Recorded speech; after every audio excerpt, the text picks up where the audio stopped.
Was it loud enough? A lot of action? Yeah. Yeah, that's pretty cool. We bring Hollywood here. We fire black powder charges. We have oxygen propane. We have special effects with explosions out in the field. Very, very cool. This afternoon, you're going to see a World War I Canadian battle, and you're going to hear more about that shortly. And then we have Battle Royale.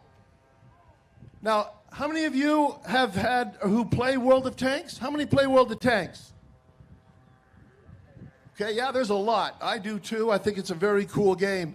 But what we do is we bring that to life. We take that off the screen and bring it to the present. And what I mean by that is we have a Leopard tank, the far one over there, one like that, and we put it up against the M60, the American tank way over there.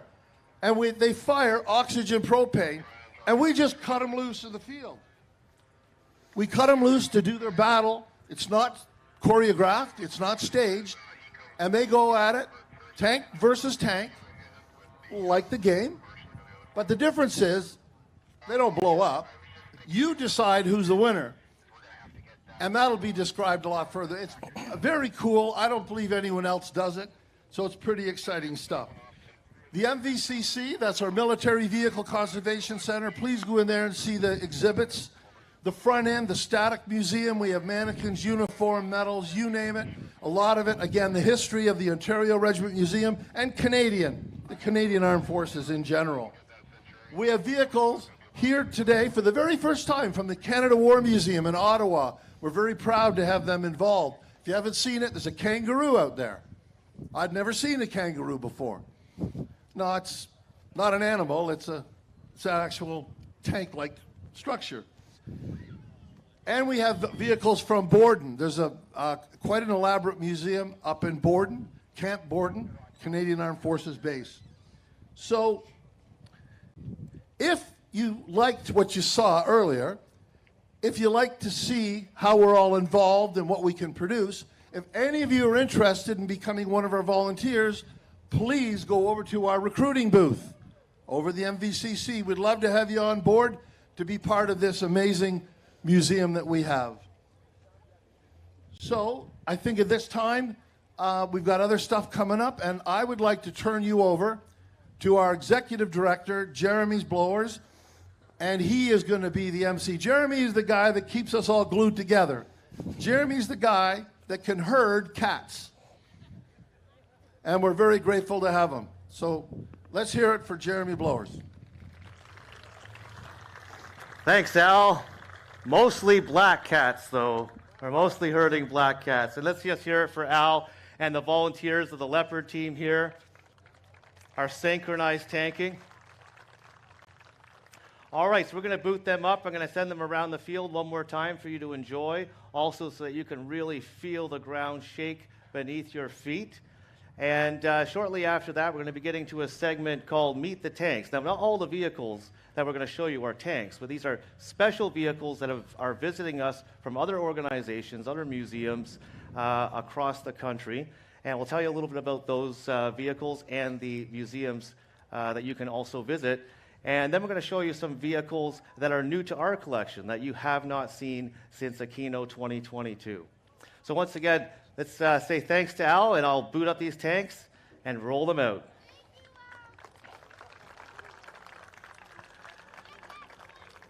Tank crews, start your engines. Cue the music. The music.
Well, the Canadians certainly love their leopards. Got I think they have 5 in the a couple of collection. variants here. That last one that's bringing up the rear is actually Belgian. The Belgian leopard ones, they had a massive fleet back in the day. And there was a closing down sale, for lack of a better term. And like any museum that wants to run a leopard tends to run these Belgian leopards. But in front of it, you're going to see what was a driver training tank with a more rectangular turret. The turret is actually fake, but it represents a Leopard C1, which the rest of the world might know something more like a Leopard 1A3 or a Leopard 1A4. And that was a well-done one. So what happened was the Canadians decided they wanted to upgrade their Leopard C1s to Leopard C2 status, which required replacing the turret with technically an older turret, but more upgraded. And that's the second tank in line, so I'm kind of working this backwards to forwards. And that's got a little bit of additional armor on the outside. When they sent these to Afghanistan, they had even more armor on the outside, Mexis armor if I recall correctly, and actually it almost looks nothing like the original Leopard 1 that you might see today, for example, in World of Tanks. Oh, I note they have the World of Tanks flag, of course, flying on the back of that. Well, we know what that's for. We got the Watt Battle Royale later today, where the Leopard and the M60 are going to go head to head. We'll tell you more about that a little later, you got though. the flag of the Royal Canadian Dragoons on one of the Leopards there. The Canadians now currently have 3 active armored regiments. Their current battle tank, of course, is the Leopard 2A6. They took the Leopard 1s to Afghanistan, decided that they needed more modern tanks. There was actually a mad theory that they had that they could replace all tanks with wheeled vehicles. All right, well, Jeremy's coming back on the line, so I guess we'll kick back over to him.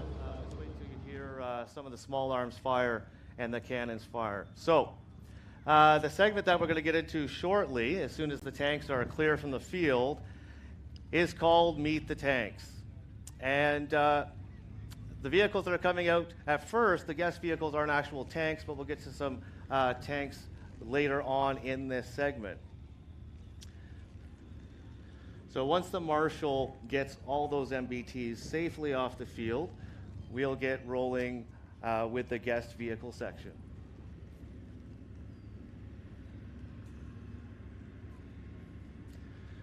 Now you may have noticed that I'm holding the radio here. I'm speaking to the Marshal. The Marshal is the blue-vested people you see there in the background. They are expert and skilled ground guides, or what you may call in other forces safe backing. So with hand signals, they are able to guide the tanks and military vehicles on the field very safely and be able to park them. You'd be surprised how closely together they can get some of these vehicles that are weighing 30 to 50 tons. So when I say Marshal, I'm actually speaking to the guys who are behind the scenes, the guys that you don't actually get to see.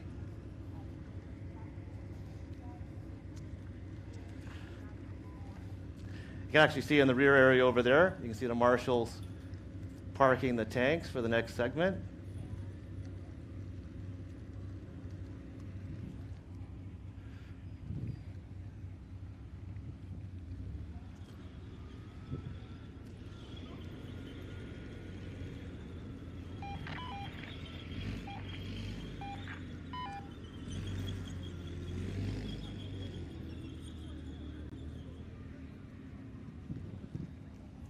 Some of those vehicles you're going to see later on when we do World of Tanks Battle Royale, as Al was talking about. One of the more exciting segments of our show. Okay, the Leopard 1A5 is now safely off the field. So we are going to start our next segment and have a look at some very interesting military history behind some very interesting pieces of military equipment. And the first one is definitely not a tank, but it's something very special that was built here in Canada for the Second World War. And he's going to kick off this segment of the show really with a bang.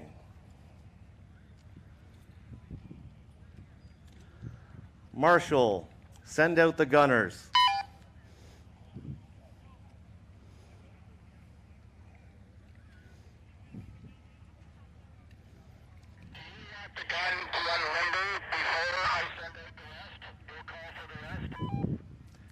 That's correct. That's correct. Just the gunners until I call for the next one. Out.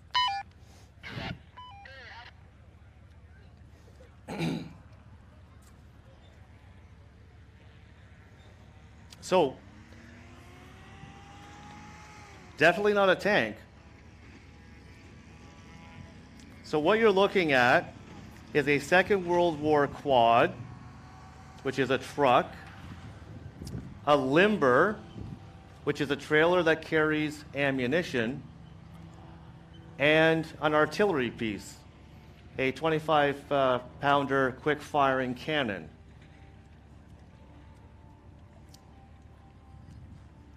Now, what's really special about the quad, the truck, it's a four-wheel drive truck, and has to be a very tough vehicle to pull all of that equipment, including in off-road conditions like this tank arena. So they're going to come down the middle of the field on the dirt road.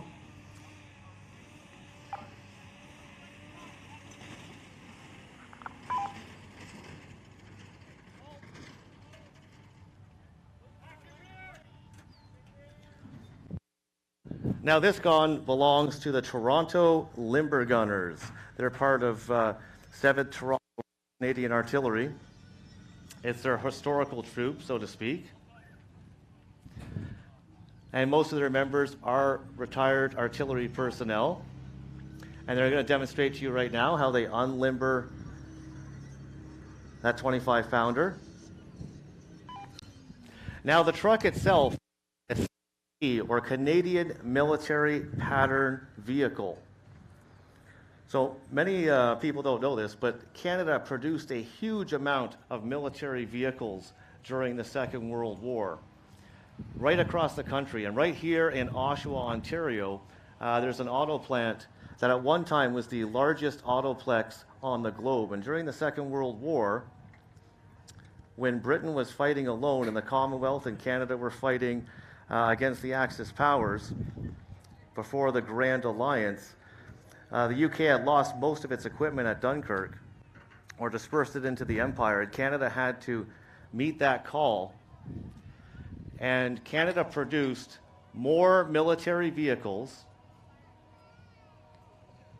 than Germany, Italy, and the Empire of Japan combined. Can you believe that? Right here in Canada, we produce more vehicles than all of the Axis powers. Tanks, aircraft, and trucks like the Canadian Military Pattern Truck.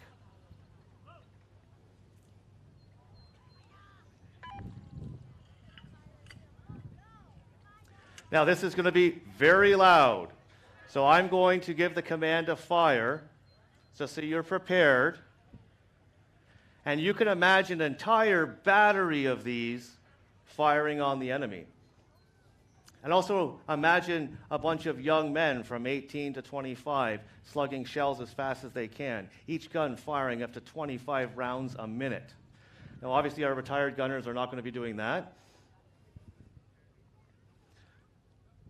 So on my mark, they will set off the gun. Limber gunners, is your battery ready? Fire!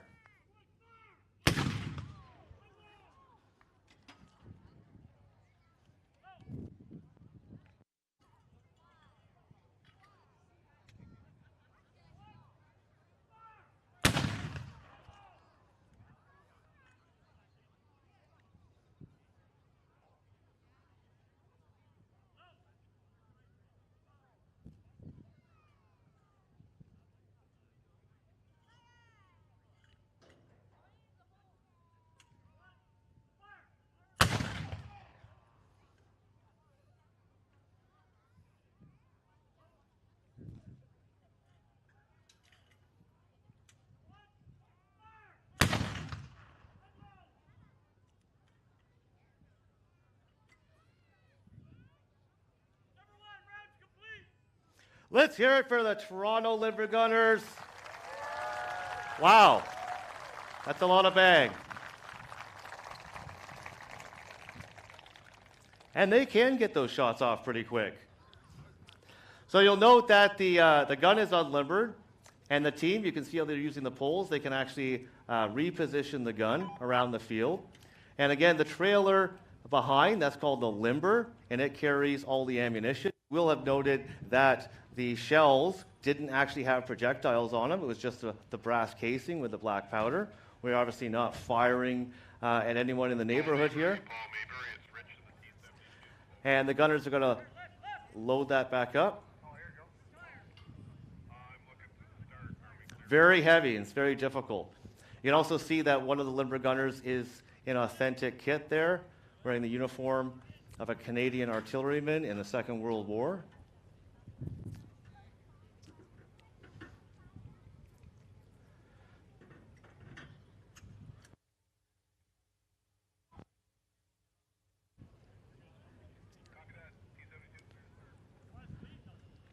Yep, we're going to leave the gunners there in the middle for this segment. You guys can enjoy the truck. Now, after the show, they'll be heading back out into the field. You can get up close with this equipment, and you can speak to them about the further service of this equipment, not only just through the Second World War, but this was a standard Canadian weapon through the Korean War as well. So long-serving. The other interesting thing about this particular gun is that most military units have a guidon, or a battle flag. Now, for the artillery, the gun is actually their guidon. So this gun here is the actually has a ceremonial role for 7th Toronto RCA. All right, once again, guys, thank you very much to the limber gunners.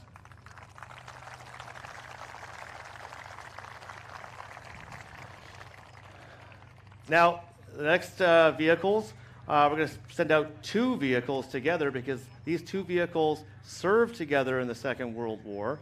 And we can explain to you the different roles of these vehicles in reconnaissance. In the Gulf War segment, we were talking a lot about the CBRT and the other small wheel vehicles that went along with them and their role in reconnaissance and what is reconnaissance.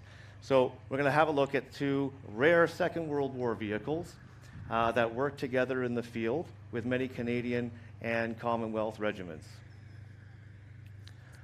Marshall, send out the recce troop.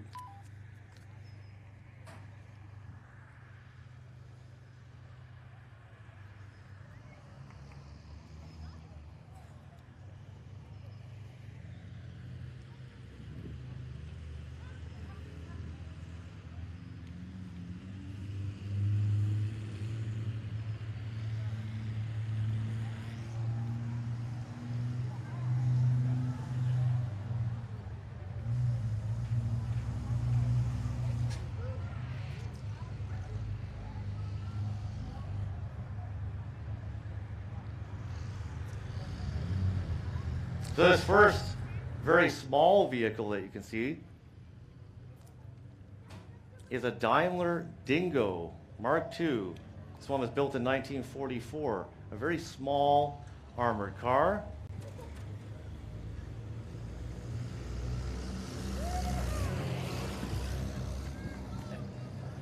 And then a T-17E1 Staghound.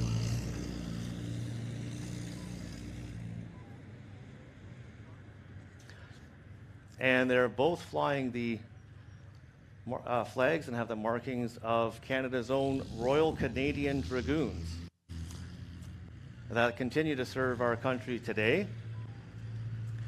And we're doing armored reconnaissance during the Second World War.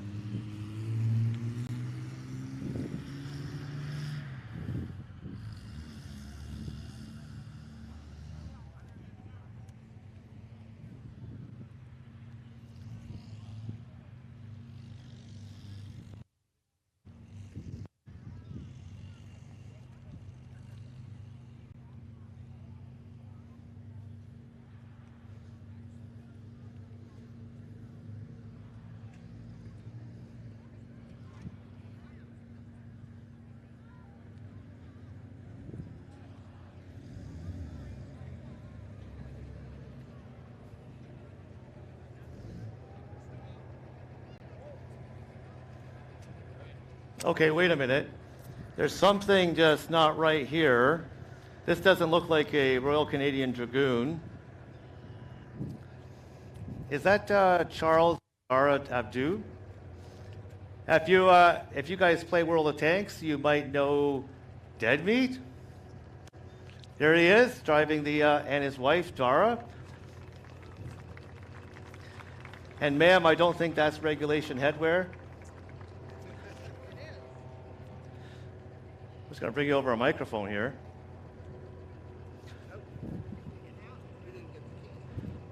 Check one. Handshake.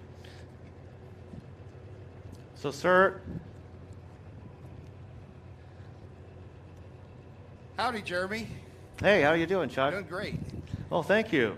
So, yeah, I was going to tell the everybody watching and everybody here a bit more about the Dingo and the history of this particular vehicle and its importance to Canada and Canada's Second World War history. And I see that you and your lovely wife are out here, not my usual driver, Ken. So tell me what you're doing here. Around, we saw an event going on, so we thought we'd join in. Right. And how are you enjoying Aquino Tank Weekend so far? Oh, I'm loving it. I love this place. Isn't it awesome? The Ontario Regiment Museum is very close to our hearts. It didn't take long. The people that we meet here, both over 100 volunteers, and just the people that come out that are excited to support this museum. And it really meant something to our heart. This is a 1944 Daimler Scout Car Mark II, affectionately called the Dingo. And these served as a recce or reconnaissance platoon. And so it would have operated with a Steghound behind. There'd be 2 Dingoes and 2 Steghounds. And these guys would go in harm's way. And this had Canadian soldiers. And these guys would go try to find the enemy. And usually the way they found them is because they were they were shooting at the Dingo. And then the Steghound would come up as its big brother and kind of protect it. And we found this piece a few months ago.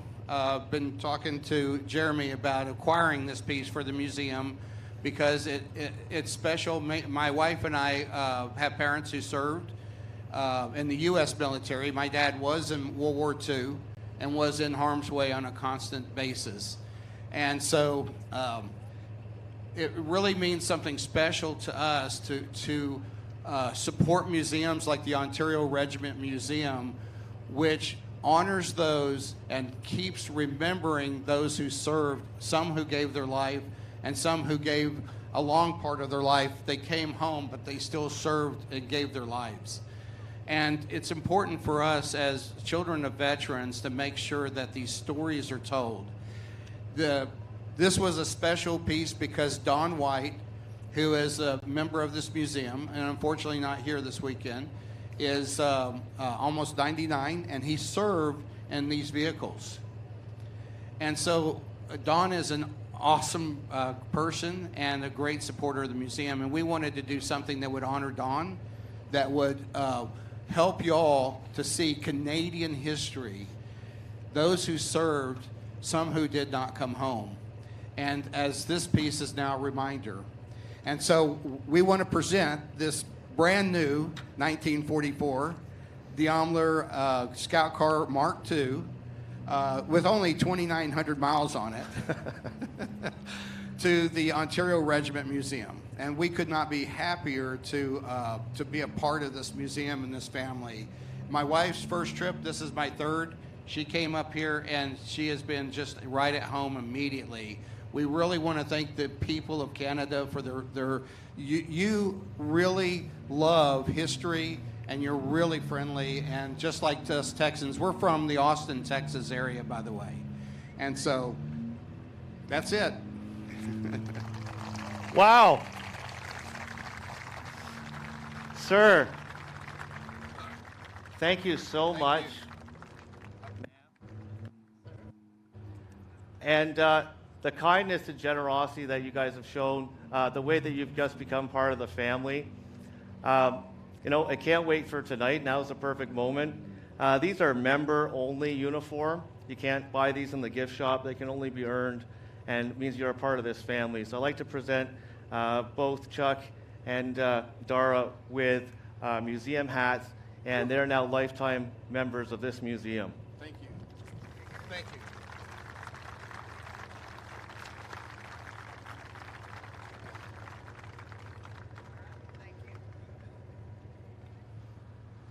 Unbelievable. Okay, so now welcome Dingo to the Ontario Regiment Museum, to the collection. And what I was saying about Don White, Don wanted to be here this weekend. He's a Second War veteran who served in the Royal Canadian Dragoons and the Staghound, which I'm going to talk about in a bit. And but he couldn't be here today, being 98 years old, day to day. But he was so excited when he heard that these guys were going to acquire this vehicle, and just to be in the museum collection so that we can continue to tell Don's story and the story of the Dragoons and those who served in these vehicles. And he's completely right. This is a light reconnaissance vehicle. Don himself was telling me how this was the pointy end. This was one of the most dangerous positions to be in, was in the light recce vehicle. And most of the time, just as Chuck, as you were saying, and he experienced this in real life, the Dingo would be fired upon by gun positions or Stoogs, and because of its small size and low profile, often the gun was aimed too high. So they would get one shot off at the Dingo, and then the Dingo would be able to quickly escape. An amazing feat of engineering. A couple things about it. It's really the first run-flat tire. These are solid rubber tires. These are original tires from 1944. There's no tube or air in those tires. And the transmission allows the vehicle not only to get into trouble, but to get out of trouble just as fast. It can move in all of its gears, both forward and reverse. So quite a remarkable vehicle that then led to the Ferret Scout car that you saw in the 1990-91 Gulf War scenario. And in honor of Don and this very generous donation, we have the flag of the Royal Canadian Dragoons. So once again, both to you, thank you very much. And then the gentleman's going to be painted up in RCD. Yeah, I mentioned that before. It's going to be painted up to match the Staghound. So thank you guys again, once again, to these incredible donors. To come to Aquino Tank Weekend and make this kind of contribution to living history. Stand by. Okay, so there's the light reconnaissance vehicle that would have served with this, and this is the Staghound I was talking to you about. You notice it's also wheeled. But if you look at the M3 Stuart and other vehicles that are similar to it, this thing is pretty much a light tank, but on wheels. So just like the Dingo, it was very fast. It was perfect for urban areas, if you think about Northwest Europe. And Don White, he served on a Staghound, but we don't have museum members in this vehicle here. And this isn't a museum vehicle, it's a guest. This vehicle is it's the historical vehicle troop of the Royal Canadian Dragoons out of Petawawa. And you can see they have the pennants up there. So in here, we actually have serving members, currently serving members of the Royal Canadian Dragoons who came to Aquino this weekend to turn wrenches and help keep history alive. Let's hear it for the Dragoons. Come on, wave, guys, just a little bit. This museum has worked with the Dragoons since about 2019 in continuing the restoration of this Staghound. So we're sort of partners in helping the historical vehicle troop whenever possible.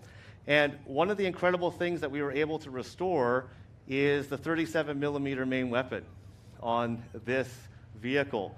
So this is going to be very loud. Maybe not as loud as the 25-pounder, but we're going to demonstrate what that smaller weapon. At the beginning, early part of the war, many of the tanks had weapons of that type of caliber. And as you see, as the war progressed, vehicles became larger and larger, and the weapons increased in size as well. At the front of the vehicle, the co-driver there has the 30 cal weapon, and then there's a coaxial machine gun. So this is going to be loud. They're going to do a fire demonstration, black powder. Staghound crew, are you ready? Fire! 18, stretches on! Fire! Fire down!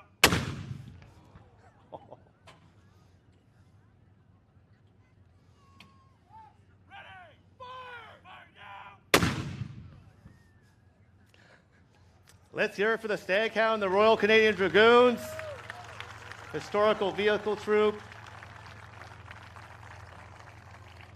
An amazing group of guys. These guys actually serve our country and do this stuff for a living. But to honor those who came before them, the memory of their regiment and all Canadians coming out here and keeping history alive. Guys, it's been a pleasure to have you here, and we look forward to hopefully having you here at Aquino next year, right? All right. All right, so here we have the Don White. He always says, now that there's, he said, if you guys had 2 of those there, you'll have half of my troop. Well, here's half of a Dragoon troop from the Second World War. And we're going to take you around another time so everyone can have a good look at you now that they understand the importance of these vehicles. And once again, from CFB Petawawa, and now, I guess, part of the Ontario Regiment Museum collection. Thanks so much, guys. Roll out.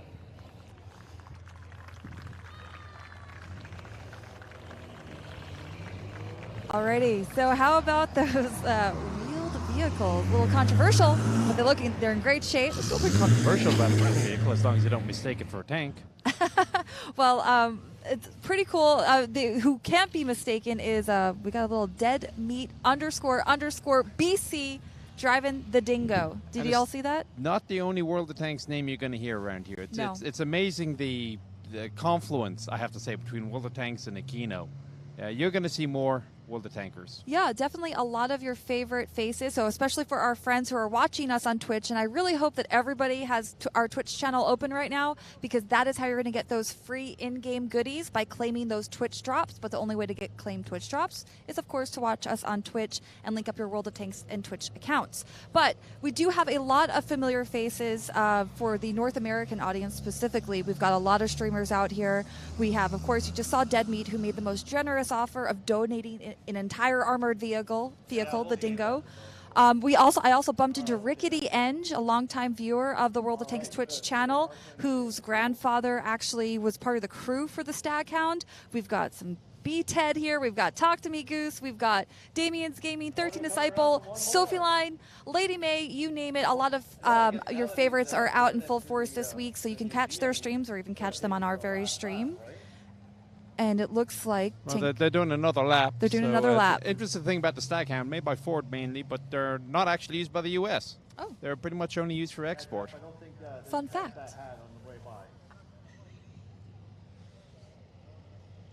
And I did love Dora's hat as well, not a native Texan, but as an adopted Texan. That's the way to come out, in a sequined American flag, red, white, and blue cowboy hat. And you have to say, Recce or Recon, if you're American, is one of those underrated roles. People don't, I want the big tank, After I left tanks, I went into Recon. I was a cavalryman as well. And it's one of the most important things on the battlefield. Without your eyes, you don't know where you're swinging. And they've got a big collection of the Recon vehicles, of CVRTs. Yes, they have a whole fleet of them that they were using in the Gulf War reenactment. Scorpion, Scimitar, Samson, Striker. They got 2 Strikers. An introduction, but you want to learn more specifically about the vehicle, get up close with them, talk to the crews, meet Chuck and Dara over. The Tank Museum guy is talking. We're trying to see if there's what's coming out next, but you'll just have to join us in our surprise for the next vehicle. A guest vehicle from the Canadian War Museum, which is it's a great museum. So this is the first appearance of the Okay, so we do have a guest vehicle coming out from the Canadian War Museum in Ottawa. It's a brilliant museum. It's all 3 armed services. Canada actually integrated their armed services for a while. And this is a rare vehicle. It's the only time I've seen one of these things actually moving. Where is it? Well, it's way over yonder. Oh, it's across the field. All right, so let's throw it to Jeremy. very special, very Canadian vehicle that they're going to bring out. Marshall, send out the kangaroo.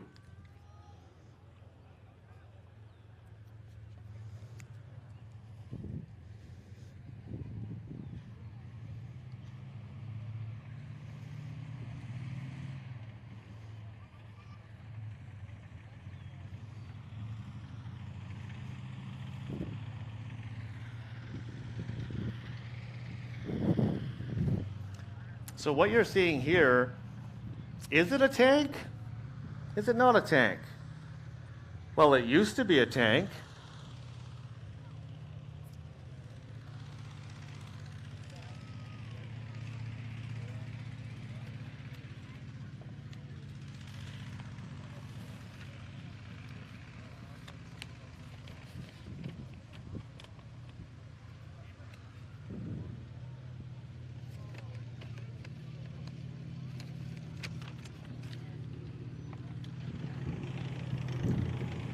We're going to let the kangaroo do a lap.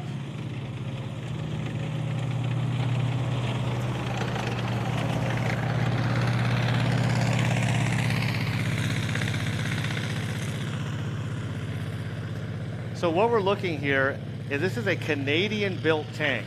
So in the earlier part of the Second World War, this is actually part of the story and the development of what would later become the Sherman line of vehicles. And in Canada, they designed the Ram tank. Now, it was decided at a certain point that although Canada had a great industrial production for trucks and guns, our actual industrial plant at that time didn't have enough to meet the needs of all of our allies for actually building tanks. So most of the Ram tanks were used in Canada for training, and then were also sent over to the UK to train tank crews on during the Second World War. It was decided that Canada could instead put its industrial might behind making components for a common tank that could be used by the Allies, which became the M4 Sherman.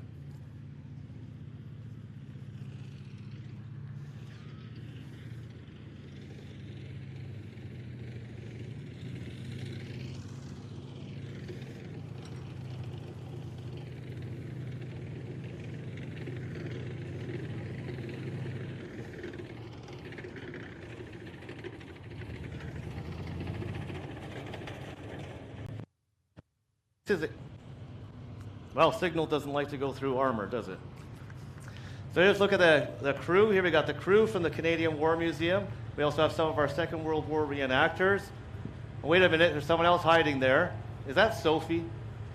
Did she sneak in there too? Okay. So this is a Ram tank, very unique to Canada and Canadian production, but it's not a tank anymore because the turret is gone. So what this is a Ram Kangaroo. It's, in effect, a very early armored personnel carrier. In the Gulf War segment, you've seen the modern M113 and other versions of armored vehicles meant for moving troops around the battlefield. Well, with Canadian ingenuity, these were being used for training in Britain. And the breakout from Normandy, they found it was a lot tougher than it was originally planned. It was taking a lot longer. And they needed to punch through the German lines. And they needed the infantry to be able to keep up with the tanks and other mechanized units in the breakout from D-Day. So what they decided is to take the turret off of the Ram tanks that were not being used in combat and modify them to carry troops inside the ring where the turret would have been. The Canadians would later also do this to an American vehicle, the M7 Priest, when the Americans were not had versions of it where the guns were all worn out. So the Canadian engineers removed the guns and made further armored personnel carriers. So to really learn about this vehicle, to get up close to this vehicle, I'm not going to speak on behalf of the Canadian War Museum. These guys have been great, and they're already talking about what are they going to bring to Aquino next year. So let's hear it for the team who came all the way out here from Ottawa, the Canadian War Museum. And the Ram Kangaroo, very unique. As soon as this arrived on Friday, I know that all the Ontario Museum staff were just all over it because it's such an interesting and unique piece of history. So we're going to get the kangaroo to go around again for you guys, get an up-close look. And it will, again, be out on display after the show so you can speak to the crew and learn the specific history of this particular vehicle. All right, let's get a lap, guys.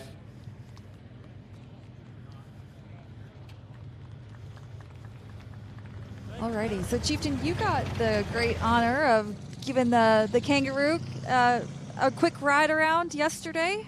Yeah, and having a chat with the volunteers from the Canadian War Museum. They're two different departments. So Ontario Regiment Museum is and Borden Museum are more under the Department of Defence.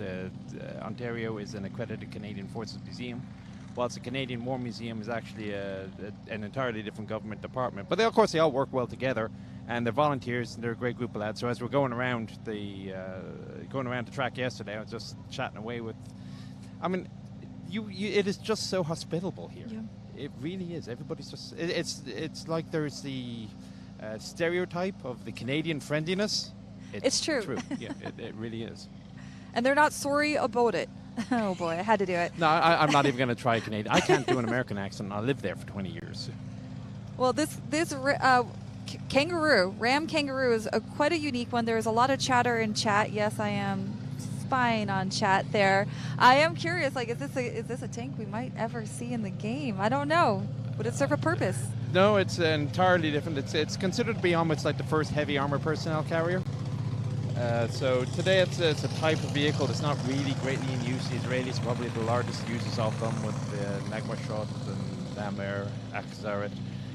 But again, the thing about this is that it brings to people's attention vehicles that they might not ordinarily think about. Mm-hmm. Because if you think about the typical audience here, think about the typical World of Tanks player, they're familiar with the tanks, but less so the supporting vehicles. Okay, I think Jeremy's going to bring on something a little bit more modern now.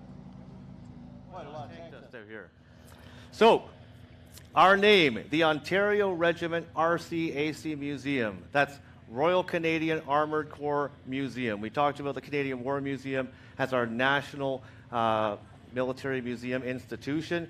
But across this country, most military units have their own museum.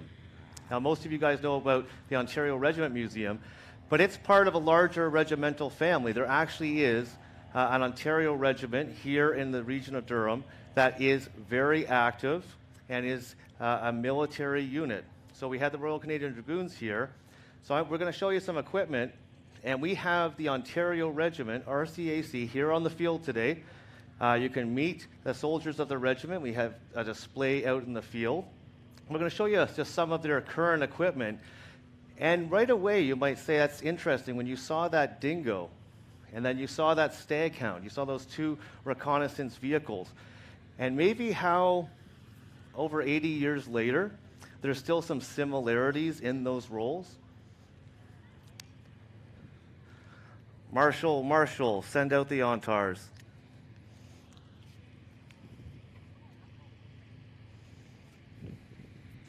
So here we have a light reconnaissance vehicle.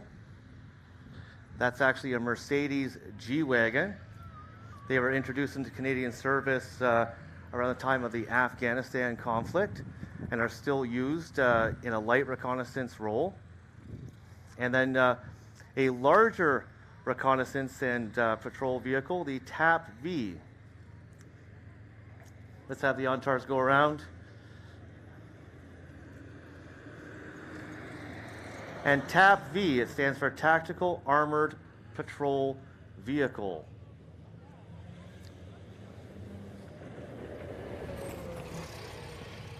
Obviously much larger, much faster than any tracked vehicle.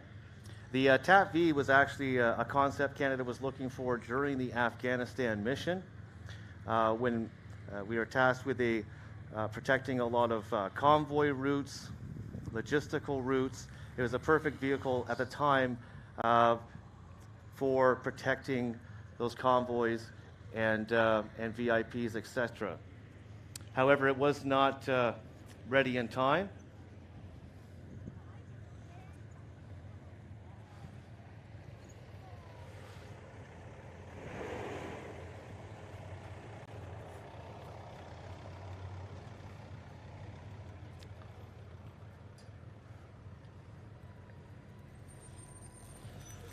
You can see that the G-Wagon is not an armored vehicle. You might think of it as like a Jeep. It's going to be able to get into places where larger vehicles can't go. Small tracks, forested areas. It's very low profile, so that those inside can get right up close and have a look at the lay of the ground, report that back to headquarters, and also see if there's any enemy. Whereas the TAP-V is a much larger vehicle, it is completely armored, and it's also developed for possible urban operations. Not only does it have its top hatches, it actually has doors on either side of the vehicle and a door on the reverse. So if you think that if you're in an urban area and your vehicle is stopped or disabled, the troops inside have many options in which to egress the vehicle. So that's the concept behind this vehicle. And we actually have a member of our own Ontario Regiment here. I'm going to have come out here and introduce our troopers today.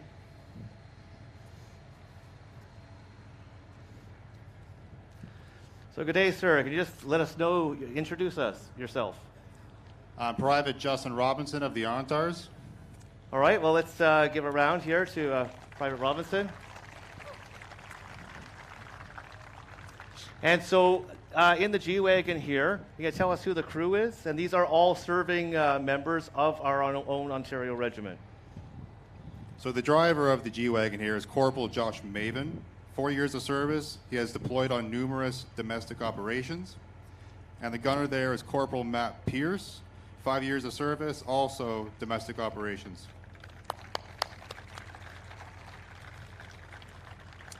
So how many crewmen do we currently have in the TAP-V? Currently we have 2, the driver and the crew commander. Okay. And there's also room in there for infantry to deploy out of it. And also I know that the command version of this vehicle actually even has a toilet at the back. Is that not correct? Yeah. That I'm not too sure about. That's right, you're a private. So who do we have inside the vehicle? Right now we have the driver is Corporal Spencer Douglas. 4 years of service, also multiple domestic deployments. And the crew commander is Sergeant Buzz Walker, 35 years of service, currently the maintenance warrant with the Armours. 35 years. Well, let's hear it for our own Ontario Regiment. Thank you guys for coming out, supporting Aquino Tank Weekend. And if you'd like to learn more about serving in the Canadian Armed Forces, what it's like, if you're local to the Durham region and you're interested in the Ontario Regiment, you can find these vehicles and their booth out there on Worthington Commons. And thank you so much. It's been great to have you here. Thank you. All right. Again. So we'll have the vehicles of the Ontario Regiment, RCAC, go around one more time, and then we're going to get to some larger equipment, some tanks.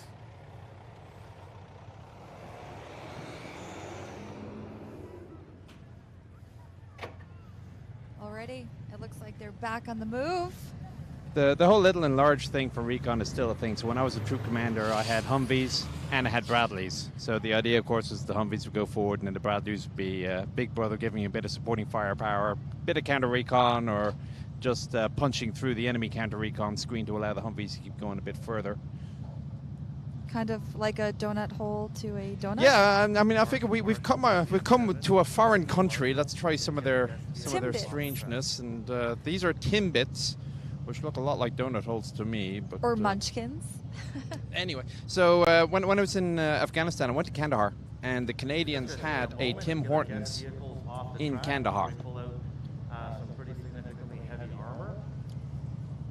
And we were enjoying some Timbits.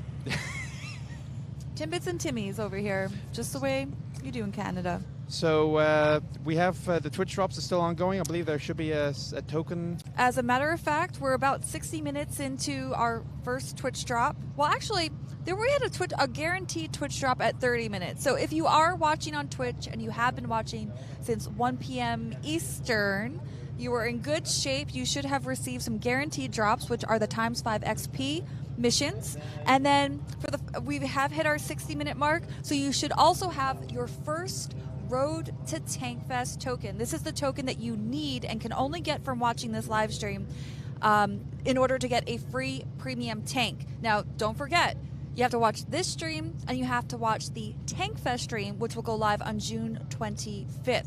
So watch both streams in order to get the tokens you need to claim a free premium tank, and that includes the TOG 2. Or watch both streams because they're both interesting and they're both tank related. There's that too. But you can also get a TOG 2, a Tiger 131, or Yeah, true. I a wouldn't give those back. Brett Panther, which is pretty cool. It's all pretty cool. And that's why we're so happy that you're watching with us. Again, make sure you're on Twitch, though, so you can get those Twitch drops. And hello to our friends on YouTube. We also have mystery drops. There's a lot of cool mystery drops, but you only get those after 120 minutes. Oh, fair enough. All right, so where do we go from here? Supposedly, actually, what we're going to end up doing is we are going to cut away while things are happening on the field and preparing. Is we have some pre-recorded VT material. So in a moment, I'm waiting for our producer to give us a happy wave to say, yes, we're ready to go. And yes, he has given me the happy wave that we can now go to the couple of videos. And we're going to start off with the executive director, Jeremy Monroe. He's the man in the field, the MC. No change of plans, I'm being told. Okay.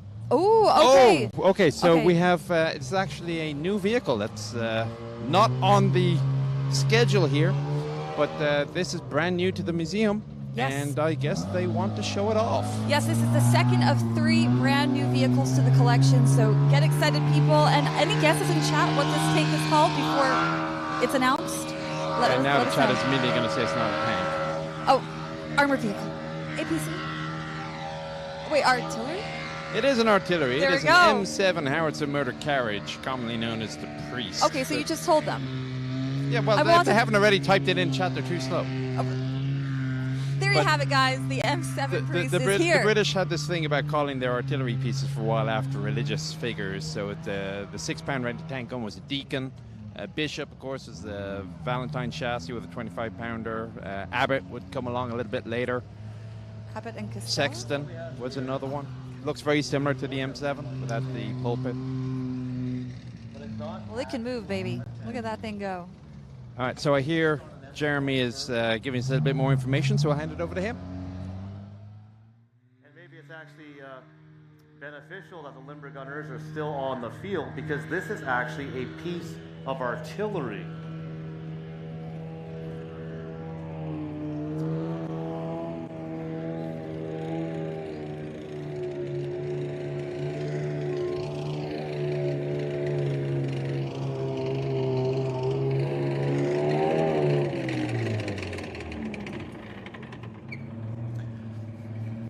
So you can see the chassis here, the hull is very similar to our M4 Sherman Bart, but this is an open top vehicle.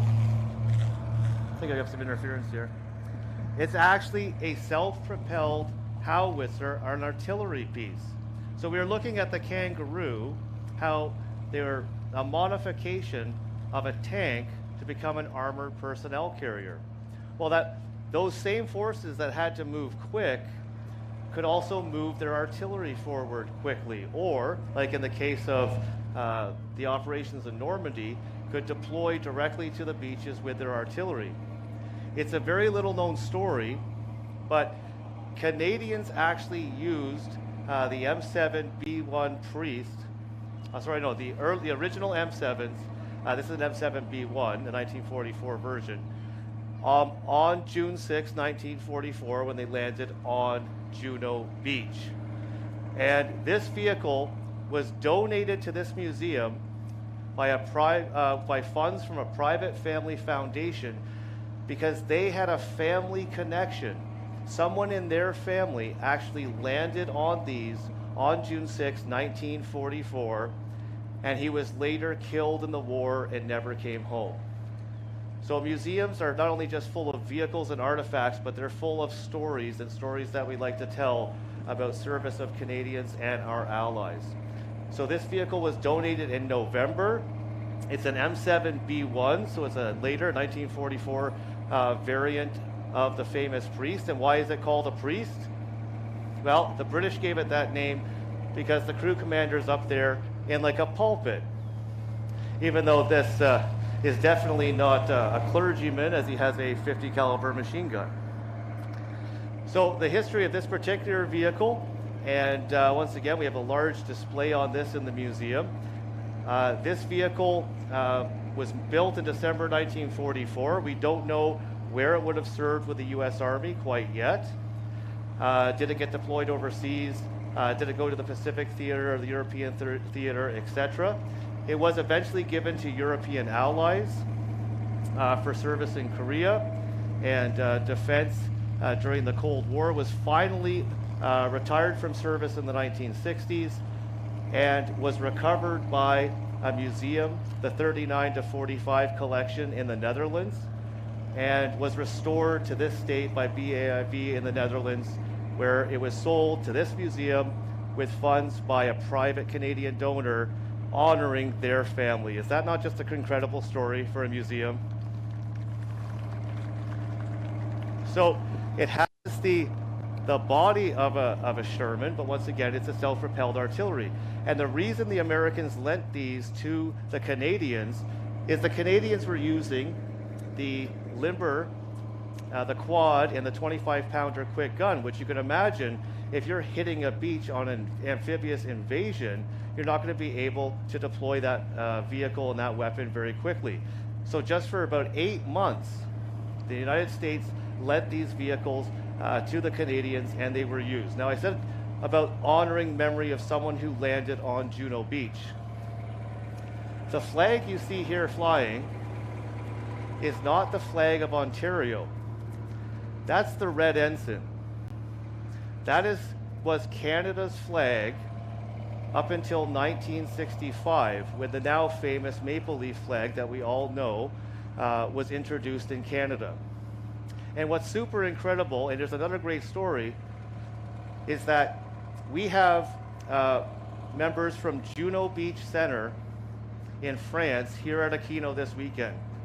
And they took this red ensign and they flew this flag on Juno Beach and then took it down and brought it to this museum as a gift because we're keeping these type of vehicles alive. Is that not an incredible story from Juno Beach Center? And thank you very, very much.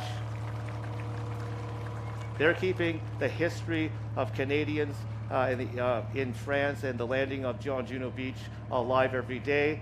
And you should really definitely check out their website, support the Juno Beach Center. And if you get an opportunity, if you're in France, as a part of a Canadian pilgrimage, you really got to stop at that incredible museum. All right, let's hear from the volunteers of the M7 Priest.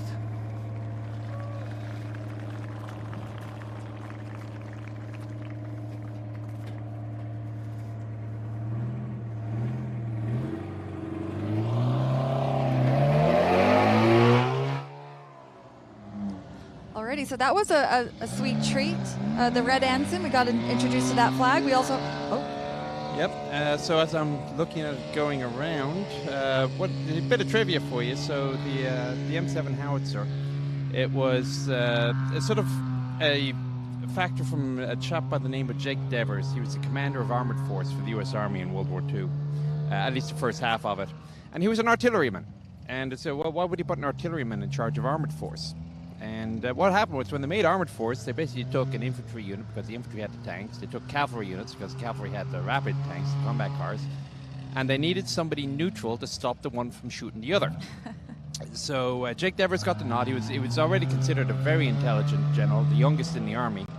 And one of the things he realized was that armored units required self-propelled artillery to go along with them. So he was instrumental in the development and the pushing forward of the howitzer motor carriage, aka the Priest in this case. And that's why if you look at an armored division's insignia in the US today, it's 3 colors: yellow for the cavalry, blue for the infantry, and red for the artillery. All 3 of them working together with the tracks. making sure they're represented and working together friendly, right? There we go. We started off based off of an M3 tank carriage with the radial engine. 9 cylinders, all whirling around. Very distinctive sound. Later on, you come up with the V8 by Ford. But again, nice to see it. This thing's beautifully restored. I don't know, have you had the opportunity to look inside this thing? I've not actually gotten up close and personal. So the company that does this, BAIV in the Netherlands, they completely kitted it out. You open up the sponsons and there's all the tools and equipment that you need to keep this thing rolling. They put brand new track on it, wherever you get brand new track these days. The road wheels on the front, you'll see are 3 different types of road wheel. Well, they're parking it now, but there were 3 different types of road wheel over the course of service. So with the howitzer going off the field, let's see, I think we're going to get another presented tank. Mm-hmm. This will be the, I believe it's the Jeremy's third looking one. around, making clear. Third new piece to the collection. All right, let's hand it back over to Jeremy.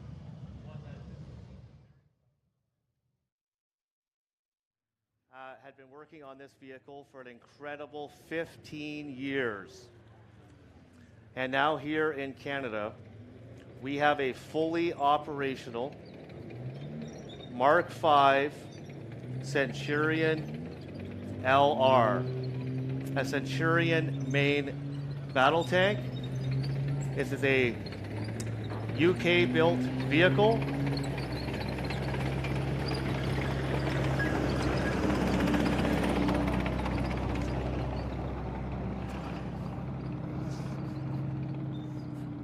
The Centurion, basically the design for the Centurion started during the Second World War. They were trying to build a heavy tank that could come up against Panther, Tiger, and basically the concept of a main battle tank. And in the post-war period, it became one of the most iconic and battle-tested platforms that was ever built by the United Kingdom. They've been used by most Commonwealth countries, Canada, Australia, Great Britain, obviously, and many other Commonwealth countries had trained on or had Centurions. The Australians used them in the Vietnam conflict. Now, this Centurion is completely operational. As you can see, we've got the turret working, and the early versions of the stab is actually working on this particular vehicle. So many years of restoration. This was a gate guard at a military base in Quebec for decades before it was given to the Ontario Regiment Museum by the Canadian Armed Forces. And it was a start and stop project for, like I said, about 15 years. Our volunteers worked on this. And the finishing touches, re-engineing the vehicle, and the electrical system was about the hardest part the last 5 years.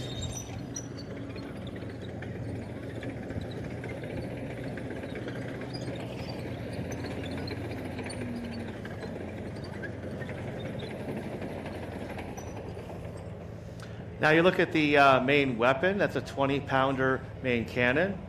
Now they were eventually outfitted with the 105.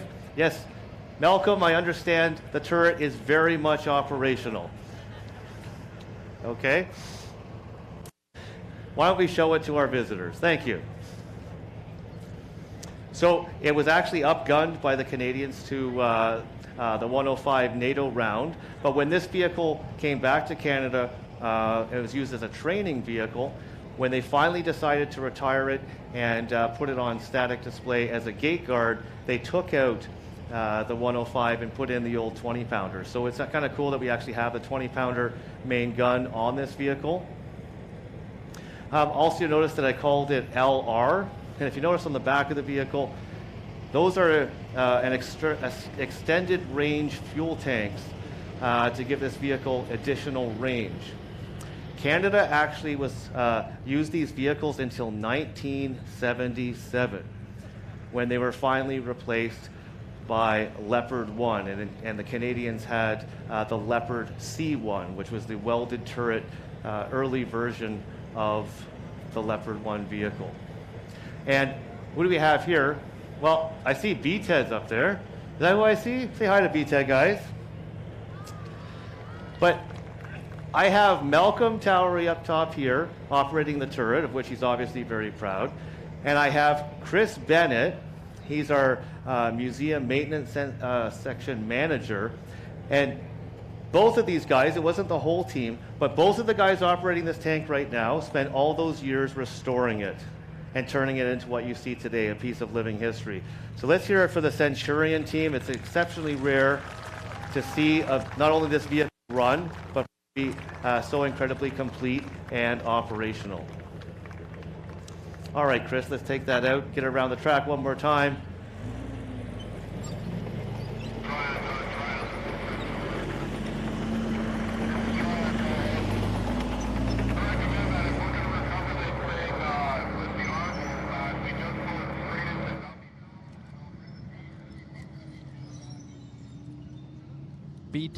B-Ted. Why do I know that name? Oh, you know why you know that name. And the viewers at home know him too. Best known for his support and coordination of so many of those donation events that we do, the USO charity stream, of course, Project Uplift. He actually just let me know that he's part of the board on Project Uplift now. And for those of you that are not familiar with Project Uplift, this is one of their little teddy bears that they're selling on their website. Well, I mean, you're holding it there. They're looking at a tank. Oh, that's right. They're looking at a tank. You can't see me. I'm just talking. You're looking at a tank. I'm going to show you the teddy bear later. It's a tank or a teddy bear? I'm going to go with the tank. I'm holding a tank. I'm going to have a cuddly tank. I have a cuddly tank in my bed. We came here for the Centurion. Keep looking at the Centurion, folks. It's a glorious tank, and as you can see, it is beautifully restored, just like so many other vehicles in the Ontario Regiment's collection. This is the only fully operational Centurion in North America. Turret and the whole both. That is a huge fun fact. Another interesting fact, apparently B-Ted's working on a book on Centurions, he tells me. Oh my goodness. It'll be interesting to see when that comes out. He's doing a lot of research on the India and Pakistan war, where, of course, they were heavily used. People forget about the massive tank battles that happened there. Oh, Jeremy's back again, so let's go with him. Engineering vehicle, it's an armour, it's a recovery vehicle. So it's not for moving troops around or as a command center, but this particular version that you're seeing, which was not part of the show, is actually an armored recovery vehicle. Very useful here at our museum. You think about when you're having historical vehicle shows, there's always something that could go wrong mechanically with the vehicles. So you get to see a recovery here with the M113 Arval helping out the limber gunners just to get off the tank arena, because they're definitely not going to want to be there when we start World of Tanks Battle Royale. Okay, and so we have one more vehicle in Meet the Tanks today, and then we're going to get to a very exciting segment. Let's get the Centurion off.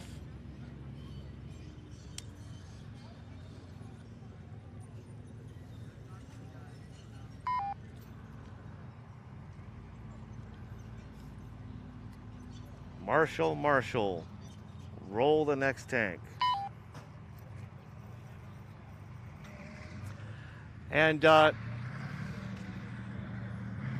here with me, you might have remembered the opening ceremonies. Earlier in the day, we had a Gulf War reenactment special here with veterans from the Gulf War. But this vehicle was just recently acquired by the museum. That story is interesting. And the story behind what type of vehicle, a very modern vehicle it is. So I'm actually going to ask Museum President Alan Duffy. As you can see, he's wearing the Gulf War uniform from this morning's reenactment. He's going to come out and tell you a bit more about this main battle tank.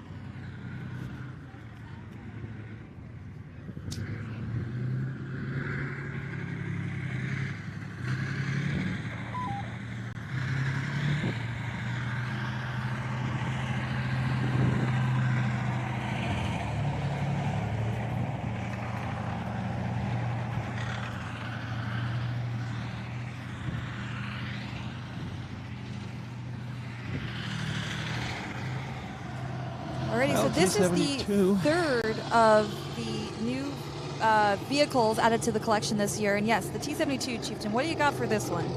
I think it's a very underrated tank. I mean, it's like saying, oh, the M1 is a brilliant tank. You look at an M1 from 1981, it's an entirely different tank. So for its time, the T-72 was really a very well-designed vehicle. I think it gets a bit of a bad rep overall. As you can see, this one's in Iraqi colors. The Iraqis made their own version called the Lion of Babylon, which is a very dramatic name. I love the name. But three-man crew, autoloader, Ooh. pretty mean. It looks like Al Duffy's coming out. All right, everyone. Those of you that were here during the Gulf War, this is one of the vehicles that come quick. And we went over it very quickly. But what I'd like to do is, because, as Jeremy said, this is one of our newest acquisitions. And because I'm dressed in this Gulf War attire, we have been looking for this for so long. And it's so funny, you know, when you look for something and you can't find it, and then all of a sudden there it is. So while I'm waiting to close the deal on this, we did a trade with a private collector in Vancouver. We get a call from the Canadian Army, and they say there's a T-72 that's on as a monument that's in Montreal. Do you want it? Well, how do you say no to a T-72? So we said, yeah, we want it. And it was used in the East German Army. So it's the one that's over there on display. So we went from having no T-72s to having two. And I don't know, but if you come back next year, we might have that second one running. It's been sitting out for 25, 30 years. But this one here, All stations. It's World War II. Getting ready to go over. we showed you the T-54 earlier, T-55. They took that design and they created an upgrade to a T-62. And then after a while, they wanted to do another upgrade. And they had a lot of problems with it. It was called the T-64. Production problems, reliability issues. So then there was a bit of a political thing going on over in Russia, and they came up with, the net result of all that was called a T-72. And you'll notice it's quite different than the other ones. The road wheels, the turret is smaller. It's gone from a 4-man to a 3-man. What's that? So there's quite a bit of changes there. No, Husky But let's before talk Battle about Royale. Iraq. Unless I'm mistaken. Iraq purchased the T-72s, and usually they're Republican Guard. Hold on. They're elite troops No. had them, I was and wrong. the others didn't. It is And it Battle got to the Royale. point where the Americans actually had a Yeah, weapons but embargo, That means that all World War II and should they be would getting ready punish, now. if they could, anyone that sold weapons to Iraq. So Russia got around that. Yeah. They sold it to them in And then while you're kits, there, tell them that everything and they World War called II it has got to get the ready King, now. sorry, Be the ready Tiger now. of Babylon. This is not commonly known. The Tiger of Babylon. It was a T-72. We're going to give you slightly less interference.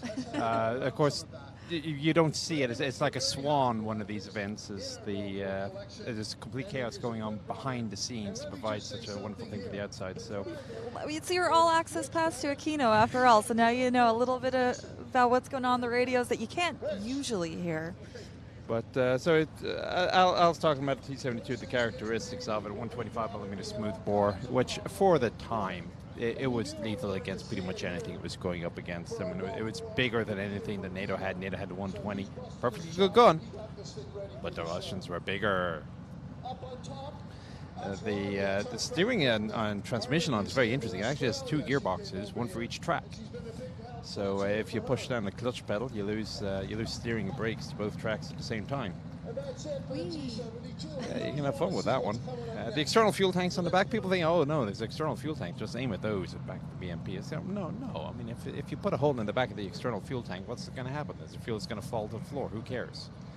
And of course, this thing was designed for the offense.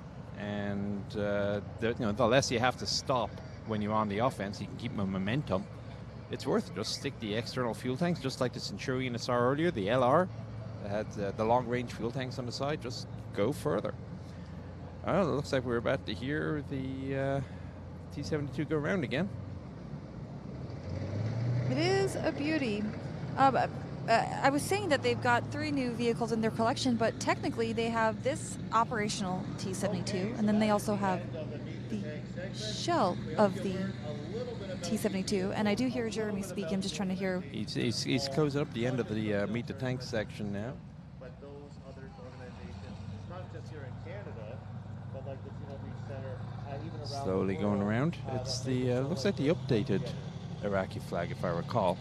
My memory's a little bit dim of those years. I actually got a text message a couple of weeks ago, a couple of days ago actually, from my Iraq deployment. They're looking for their 20-year reunion. Oh boy, oh boy. That's kind of Jesus. I hope I can remember your names, let alone recognize your faces. I think you'll do all right.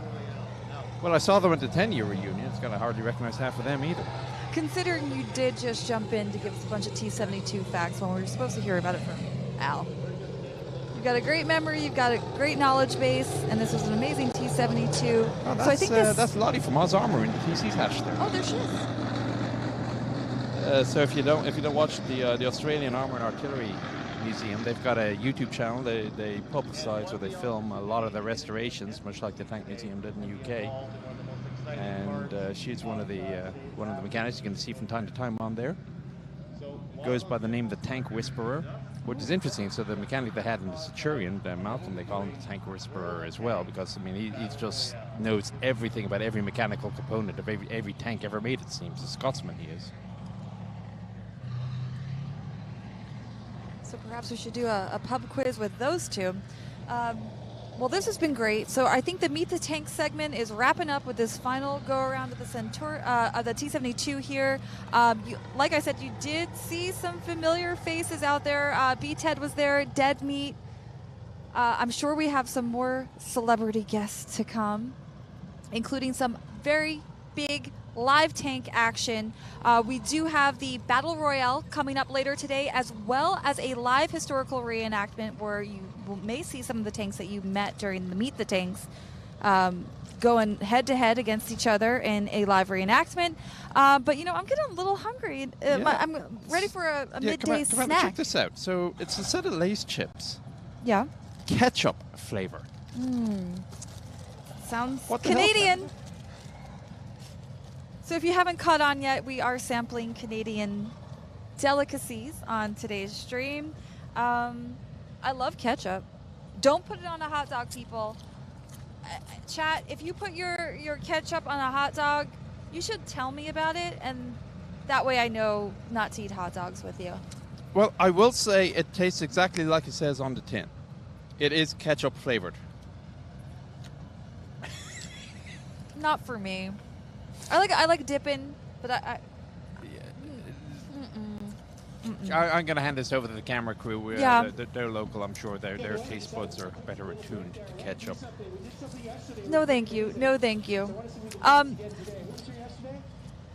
We had a lot of live material for you. You got to see a lot of action in the arena. We've got a lot more to come, but we did also prepare, as Chieftain mentioned earlier, some videos for you. I think we might be about ready to throw to some of those videos.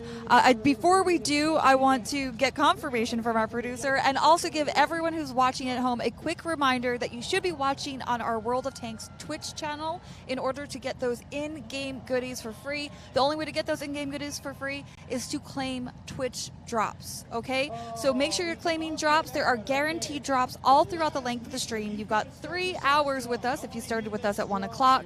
And the most important token or Twitch drop you want to get is the Road to Tank Fest token. Now, are we going to a video or are we going back to the arena? All right, so... Okay. Our first video is going to be a familiar face. You're going to get to meet the director of the museum, Jeremy Blower, and hear a little bit more about him.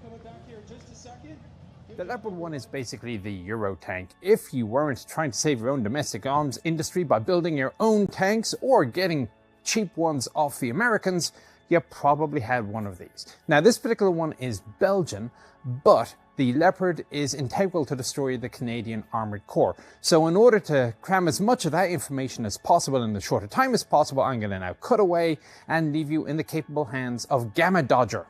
His real name is Rich Bennett, but if you happen to be playing on the North American server, that's how you will find him. So over to you, Rich. Behind me is one of our museum's Leopard 1s. We actually have 5 Leopard 1s in the collection, varying from 2 Leopard 1A3s to 3 Leopard 1A5s. The third variant is the C2 version of the Leopard 1A5. So it's got the same turret essentially, a little bit different thermal imaging box on the top, but the C2 has applique armor around the mantlet and the turret, which is different from our Belgian 1A5s. Now, these the Leopard 1s, they were used primarily in Canada from 1978. They first started receiving them in training to about the early to mid 2000 when they were phased out in favor of the Leopard 2. So these at the museum are the Porsche of the tank in the museum. They have a very nice acceleration, they corner very well, they're very nice to drive. When you compare them to some of our other heavy tanks, like the M60 that's beside us, the M60 is very heavy compared to this one. This thing's a jackrabbit around the field compared to the slower M60. The M60 is, come on, hit me off the hill. This is try and find me and shoot me if you can. From a driver's perspective, very easy to drive. It's got hydraulic steering and a cross-drive transmission. All of the stuff you would normally see in a car, you know, an accelerator pedal, a brake pedal. It's got a steering yoke versus tiller bars. And these ones having the European setup for the transmission, you actually get to shift them, so it's a semi-automatic. You can operate them in an automatic, but we don't around here. The field's just not big enough to hit the tacho drives for the speedometers to change gears. It's got the 105 gun. So at the museum, we like to use these for our Battle Royale segment, our World of Tanks Battle Royale. So we've fitted the guns with gas inserts. And it's about a tube that's about this long, it's got some solenoid valves on, and we fire oxypropane. It produces a big bang, and we don't have to put a shell charge to the gun. Very exciting. I had the opportunity last weekend to watch our first Battle Royale of the season, and the guns were firing about 16 times in an 8-minute show. So it's actually quite entertaining to watch. They do go around the field. The turrets are all functional. We do have a crew inside the tank to do the battle, so it's essentially what you would see out in field, a lot closer, mind you, you're about 200 meters apart, maybe 300 at the largest. But it does give you a good aspect of how a tank battle simulation would be. Now, when you talk about the Leopard, you look at real world mechanics versus game mechanics. I've played the game. I have the Leopard 1 in game. I love it. It actually drives very similar to the game. On the track, if you get into a muddy situation, the tracks actually do slide because we don't have grousers in them, so they're flat track.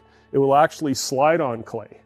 In the field, if you were using these and you wanted extra traction in ice or snow or muddy conditions, you would pull out these grousers and knock a track pad out. And about every 8 track pads in line, you'd knock a grouser in so that you could get the extra traction to get around wherever you're going. Outside of that, it's probably one of the best tanks in our collection. The Germans are very nice at making it maintainable until you have to get into the engine compartment. When you get into the engine compartment, anything you want to do, you have to pull the pack. Not optimal, but we do have all the tooling to pull the pack and a big crane truck to help. But it does give us the opportunity to run the pack on the floor. We can go over all the fuel lines, all the equipment that's inside the engine compartment. And then once we're satisfied with how everything's been fixed, everything's been maintained, goes back in the vehicle, we do a test run, and then we send them back out on the field to enjoy another Battle Royale.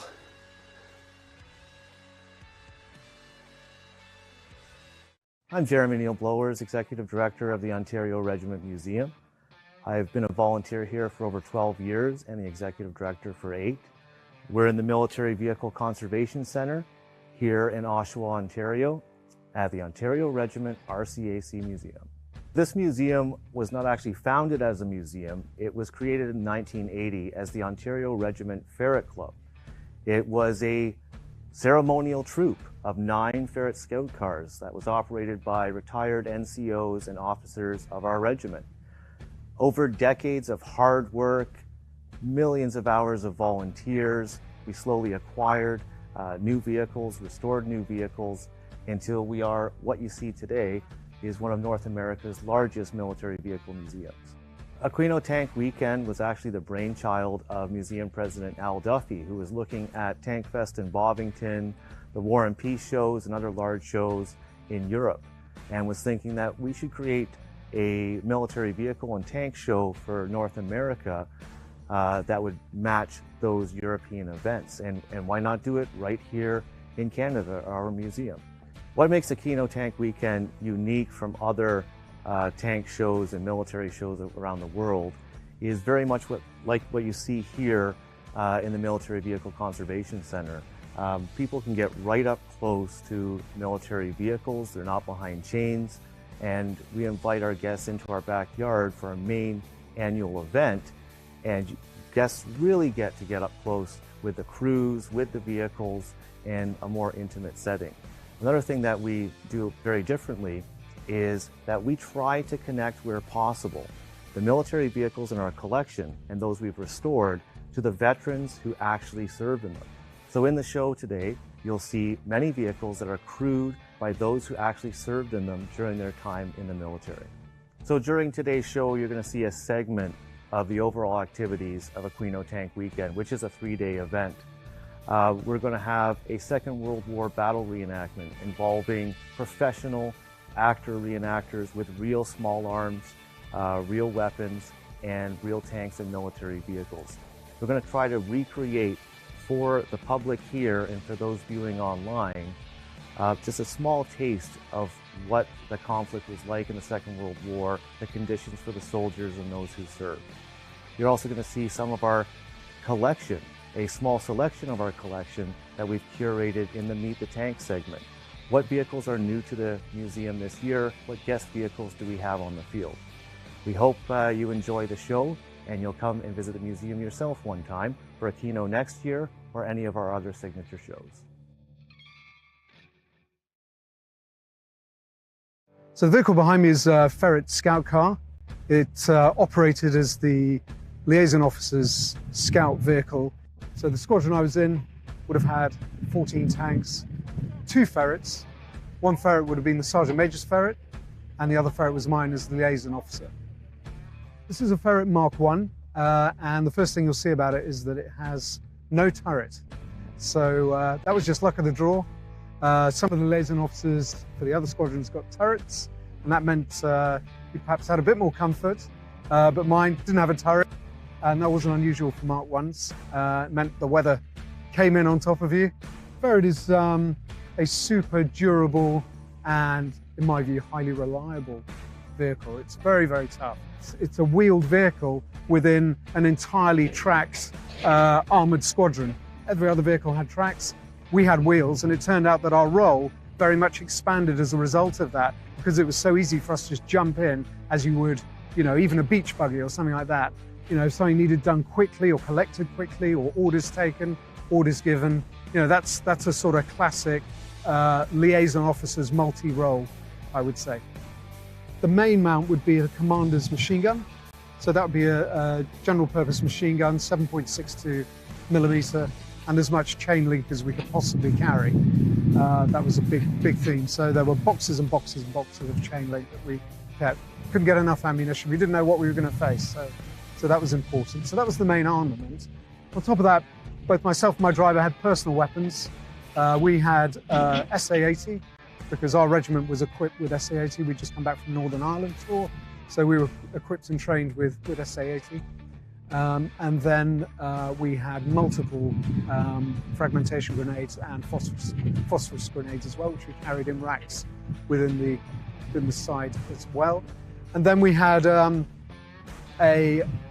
what is called a Law 90, one projectile anti-tank weapon. It's a Rolls-Royce engine.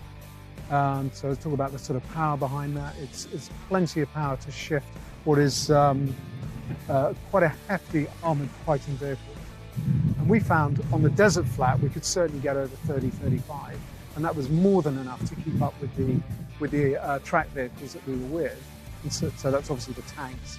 And we actually left the infantry behind. If we were given the choice as ferrets, because a number of ferrets within the whole battle group, whether we wanted all to be grouped together within the battle group headquarters or stay with our squadrons, and we said no, absolutely, we want to stay with the squadrons. And so what that meant was we would sit behind the reserve troop, the rear, in our case the rear left-hand troop, and stick with them through the assault.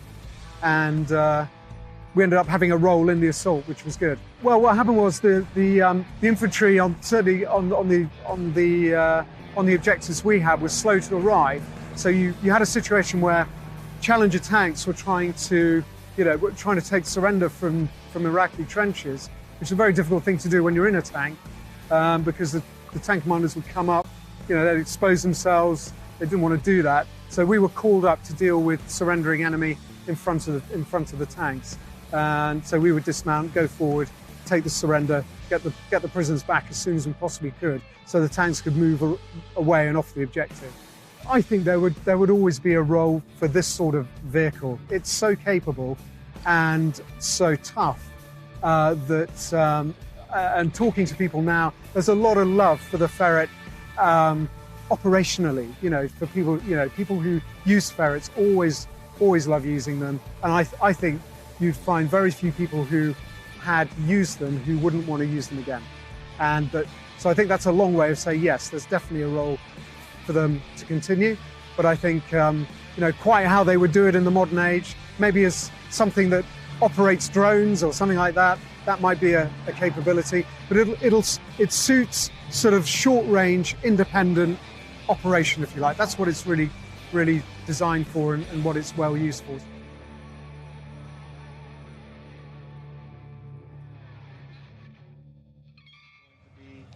Well, I hope you found that all interesting and informative.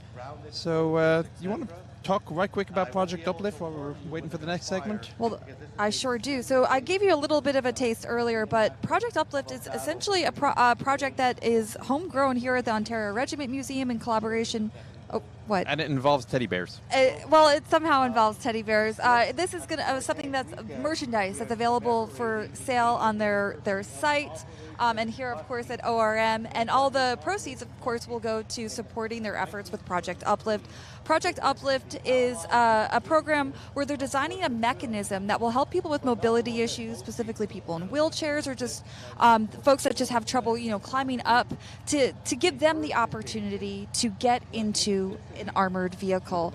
And it looks like they're going to go with an M113 because, like, every museum around the world seems to have an M113. Yeah, I think their prototype was originally for the Lav 3. They're switching gears to the M113, which I know how to drive. If you watched our Tanks 101 series where Chieftain taught me how to drive, I did it. And with, of course, Scott helped. But yeah, so that's essentially what Project Uplift is. If you do want to donate, I encourage you all to go to their website. All the proceeds will be going to the research and development of this mechanism that will really give everybody the access to these awesome vehicles and the ability to go for a tank ride, quote unquote. You saw the quotes because I know it's an APC, okay, for the record. I will let that slide. So I'm looking at this thing that you have here, a Kinder Surprise. Do you need a permit to buy one of these things? They're banned in the US. According to Tragic Loss, they are. I think because they have something very tiny in it that you could... you should see the amount of pistols and rifles I have at home, but these are banned in the U.S. You got to watch out for those Kinder Surprises. I do know that the folks on the field have a good surprise for us coming up, but I won't spoil that just yet. I'm going to pick out something. You know what surprised me was to see this Cadbury Dairy Milk Oreo treat, which looks really Cadbury's really good. Dairy, I grew up with Cadbury's Dairy Milk. That's the... Yeah, but good, Oreo? I haven't seen this in the U.S. Do you guys have Cadbury Oreo? I'm going to break into that. We also have Smarties here, which I guess are like M&Ms. I don't know. They're not. They're a little bit more, I don't know, what's the best way of putting it? It's fruity, I guess. Fruity chocolate? With those. So not as good. So I guess we better give a bit of background because I see some vehicles coming on. So the next segment is a battle reenactment, and the theme for Aquino this year is Operation Husky. So the D-Day Dodgers, they were sometimes known as, they were the folks that didn't go and fight the Germans in Normandy, and they were often held back or maligned. But in reality, they were fighting the Germans in the Mediterranean theater, and it was just as mean. Sicily? Sicily was Husky, and then you go on to the toe of Italy, and then upwards through Rome, and then the very nasty fighting on the Italian front. But the Canadians had a fairly large contingent there, and what we are about to see is a representation, and I'm hesitant to say reenactment because there's only so much room in the field for maneuver, of the battle which is about to happen. And what I love about these is that this is good for the kids. Okay. And they are loud. Anyway, so Jeremy's giving the background information, so I guess we'll cut back to him. Let's do An it. entire town with just 4 soldiers in a jeep. But what the Allies did not know is part of the Axis plans for the defense of Sicily were to pull all Axis troops, Italian and German, into the interior of the island. Hold out for as long as possible for reinforcements while using their strong interior lines of communication.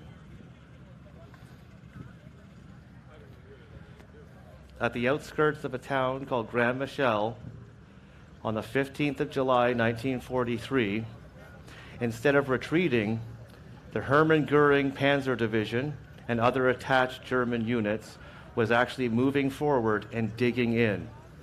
This was the stop line to push back the invasion of Sicily and Europe. German forces here taking positions that they've relieved from the Italians outside the town.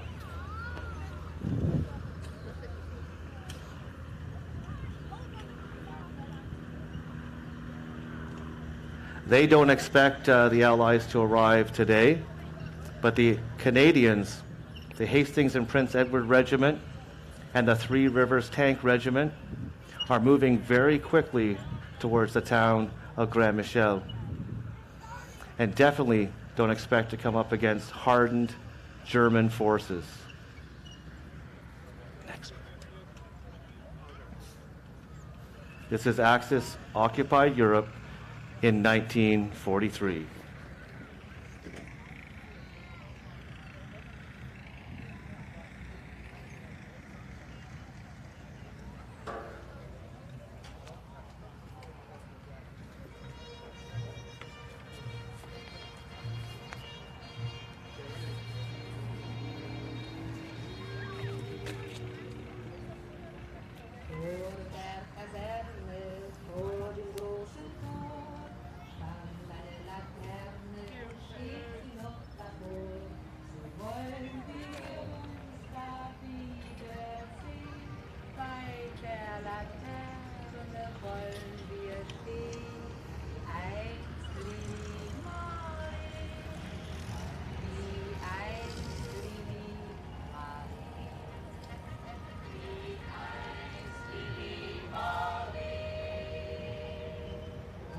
beider Schatten sah wie einer aus, dass wir so lieb uns hatten, das sah man gleich daraus.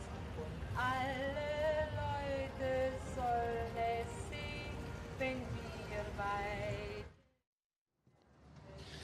And it's the calm before the storm.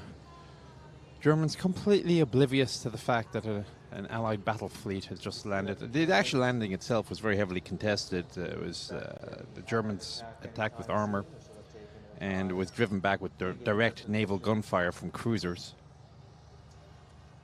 Their blitz truck pulled up, dropping off supplies. But they do have some armored support. There's the German half-track with a mounted MG-34 machine gun that brought the troops in, just in a hidden position. Also, their Kubelwagen just dropped off that pack, a light anti-tank weapon.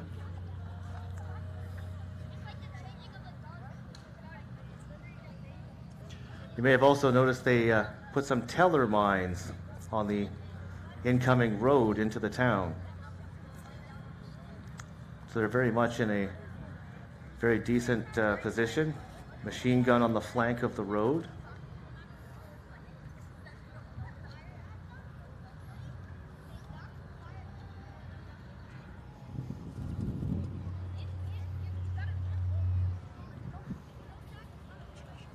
Now you may be wondering why they have a small little pack gun there, 37. The reality was the Germans weren't in a position to dispense with too much if they thought they had a use for them. And against a lot of armored vehicles, the 37 was still perfectly capable.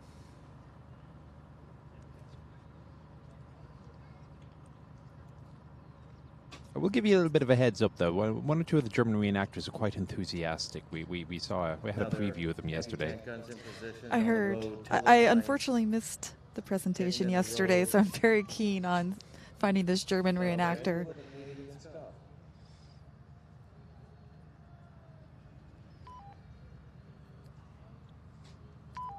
One of the nice things about the reenactments that they have up here is that they're not stingy with the ammunition. They sure do go all out. The pyro, too.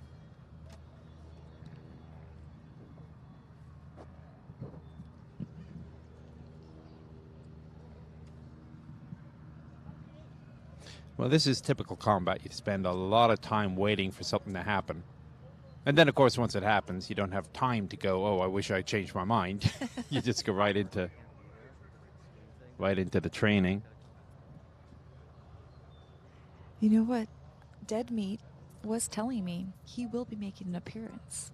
Oh, in the dingo? In the dingo. Well, so they lead with Reki. yeah, he will be the official scout. I'm curious what chat thinks. How long do you think Dead Meat in his dingo is going to last on the battlefield? Dead Meat. I think the answer's in the name.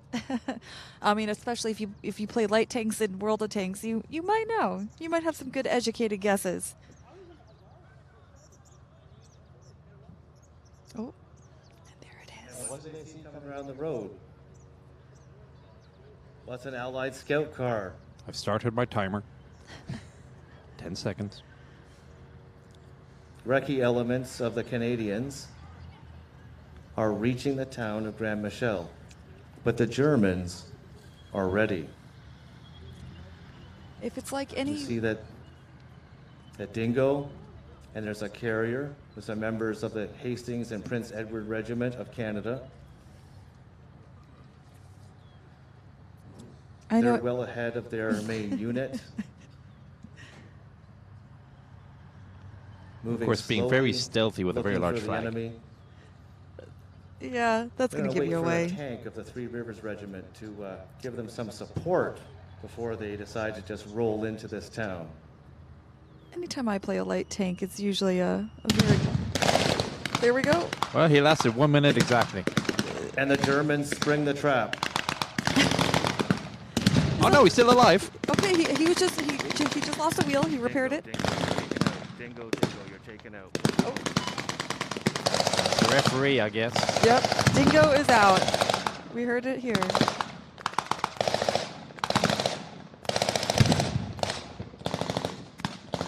All right, so... The scout car has been hit. Dead Meat shall be remembered. Indeed. A young major is seriously wounded in the scout car. Got promoted. The infantry of the Hasty Peaks, however, He chose the wrong bush. even though the carrier was taken out.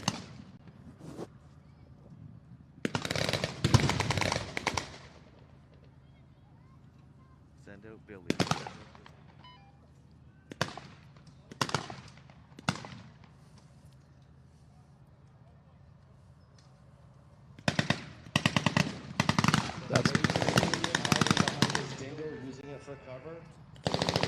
The crew of the Universal Carrier drawing attention to themselves.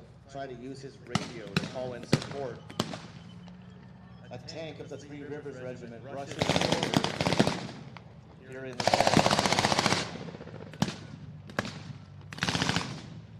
Distinctive German machine gun there, much higher rate of fire.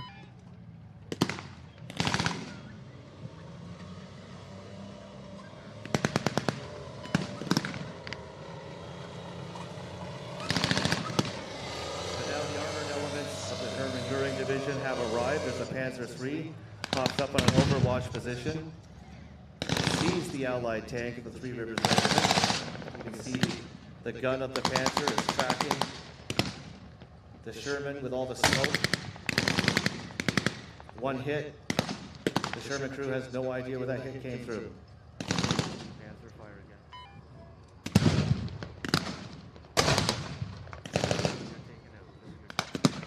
The Panzer III is a replica, actually, but it's a very, very good replica. The Sherman is taken out. The Canadians are in a very difficult position. Few troops on the ground. The first Sherman taken out. and that major frantically using his radio to reach nearby units asking for support. Pinned down behind his dingo by an MG-42.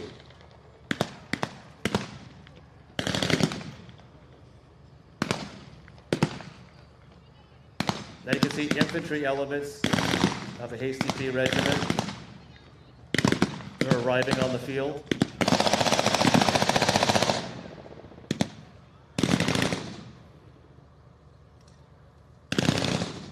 The Panzer III needs to see your hold down video. Seriously, it's just sitting at the top of the hill. It's pulling a Commander AF.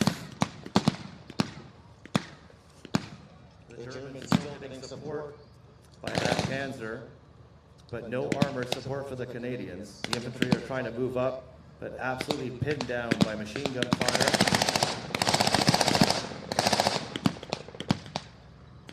There's that Canadian CMP truck moving up with more infantry. They've called on the Three Rivers Regiment to send up the rest of the troop to deal with the Panzers somewhere in this area. So they're sending in infantry to take out a Panzer? Well, they will work against the anti-tank as well that's there.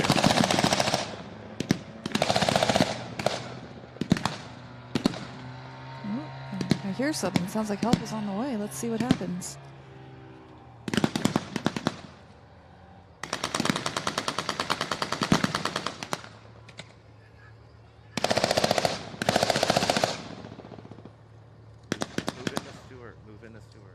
There's quite an aroma coming out as well, it has to be said. Of course, this isn't coming through the live stream, or at least if it is, you've got technology on your computers that I'm not aware of. You can hear tracks.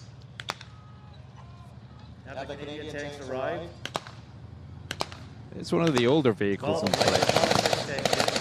The M3 Stewart. But she runs fine. Stewart fire at him. I mean, this is why you come out to Aquino Tank Weekend, because you can actually feel the ground shake when they fire those blanks. It's loud. You can smell the powder. You smell the diesel. Through all the smoke, they can't get a clear shot. Well, most of these, well, half of them are running petrol. Back in World War II, it was running petrol. You smell something.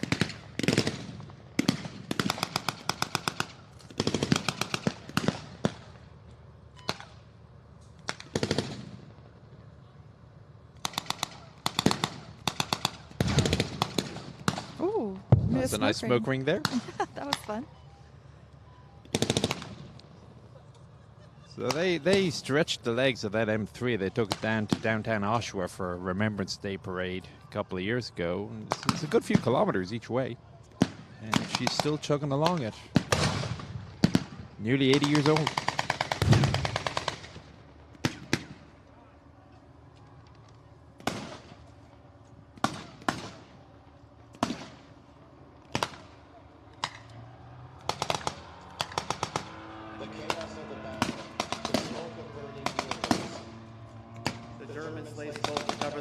As they fall back from the Stewart, but they hear the sound of more tracks.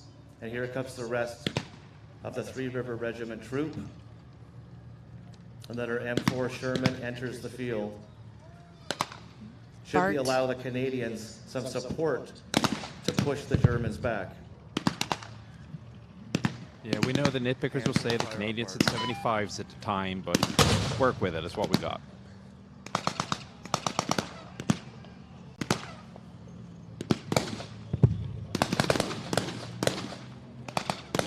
Taught me how to load a shell on that vehicle. Yeah, I'm pretty sure that's online somewhere. Tanks 101, people. Look it up. Canadian troops trying to flank the position, using the smoke in the Sherman as cover. But still, somewhere out there, there's that Panzer. The Sherman is cautious, waiting for its infantry support.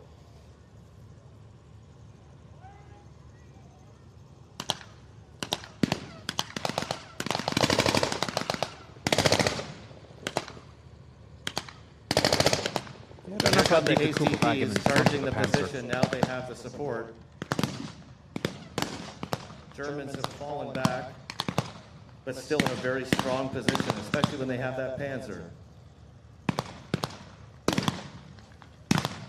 Stuart, move up slowly. Stuart.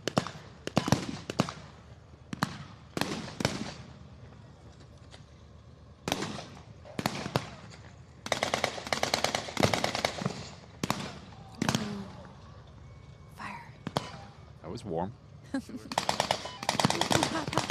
hot. Panzer, fire at will, fire at will. Whose side is the Emperor on? We hear everything.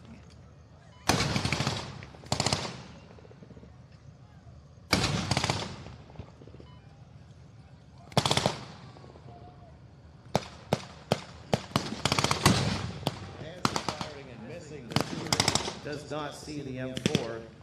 The M4 sees the muzzle flashes. The gunner takes sight through the smoke, trying to take out the Panther to allow the Canadians to advance into the town.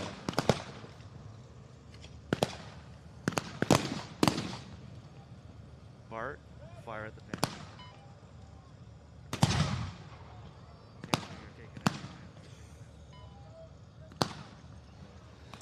Oh. Oh. The Sherman took out the Panther. For a nice dinner. With roses. The Shermans are without any Panther. Their Panzer's down. Hanamags burning. Duck. I don't know. Tanks covering the position so the Canadians can move forward. I love the commitment of the commander to his role. He just. Yeah, that it was doesn't clear look he was comfortable taken for long out. term, yeah.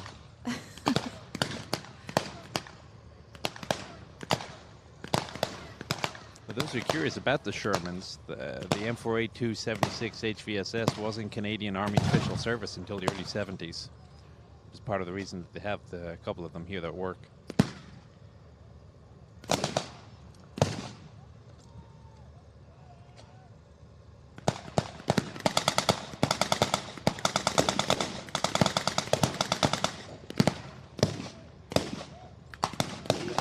Infantry advance. The wounded major in the Dingo continues to call for additional help and direct all reinforcements onto the German targets. He's refused evacuation.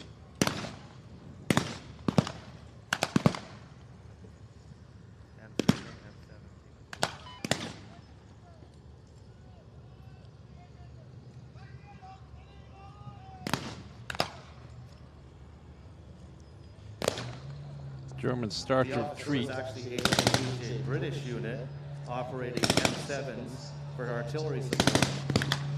The British unit quickly moved towards the Canadian position. Get that car started. Get out of here. Artillery on the way. Watch out.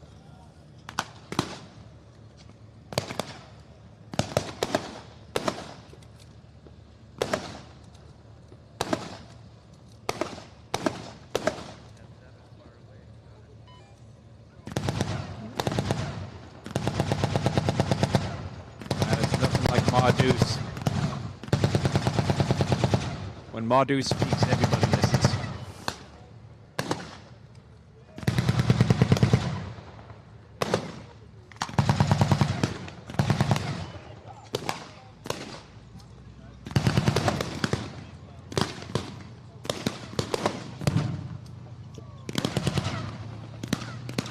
Well, that grenade was a good hang time.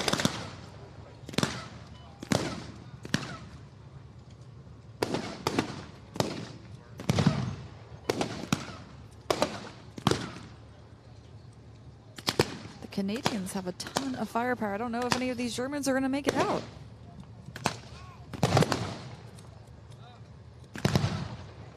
There's often a bit of a misconception that a defending force would stand and die to the last man. In reality, I mean, you will lose your battle with maybe 30% of your men at most. Everybody else falls back, tries to regroup, and fight another day. I don't know if they're all going to fit in the Kuba wagon, though. Looks like a clown car right now. How many more Germans can we fit in there?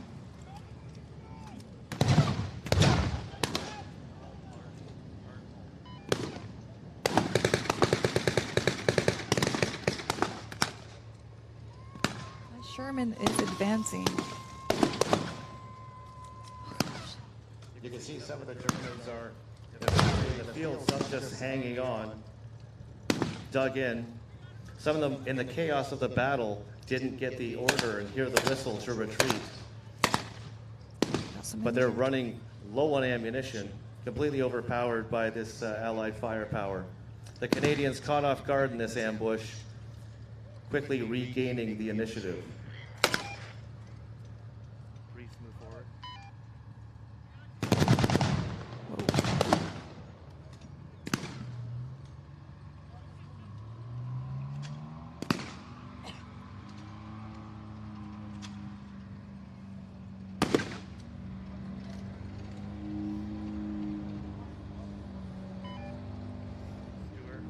Look at that, artillery repositioning, moving forward.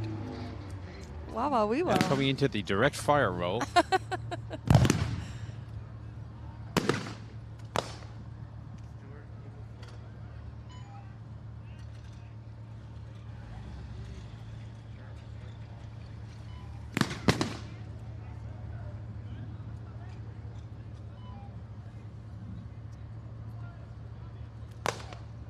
You probably wouldn't understand the reference, but many years ago there was this contest called the Eurovision Song Contest, and a British commentator by the name of Terry Wogan.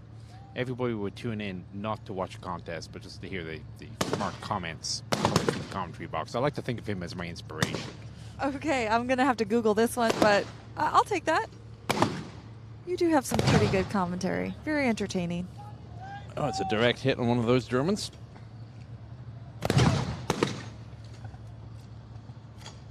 Oh, he's using the caliber 50 in single shot mode, it seems.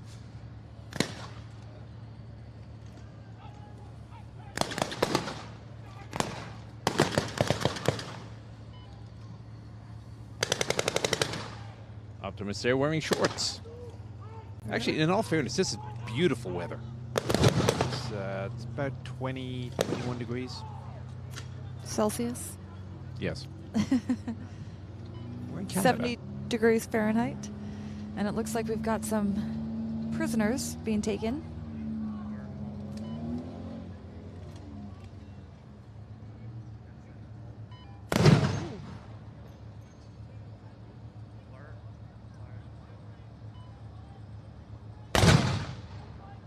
That was a big one. The German forces have almost completely retreated from the town. The Canadians are still looking around, trying to mop up any that are hiding, treating their wounded, processing a few prisoners. If you look at the Canadian CMP, there's actually a young lady with a camera. She's actually a war correspondent for Maple Leaf Up, the Canadian Armed Forces publication during the Second World War. A great number of reporters were wounded and killed covering the Second World War and bringing the story of our soldiers home to Canada at that time. So that has been fairly deemed safe. You can see that's sort of like combat camera today, but over 80 years ago.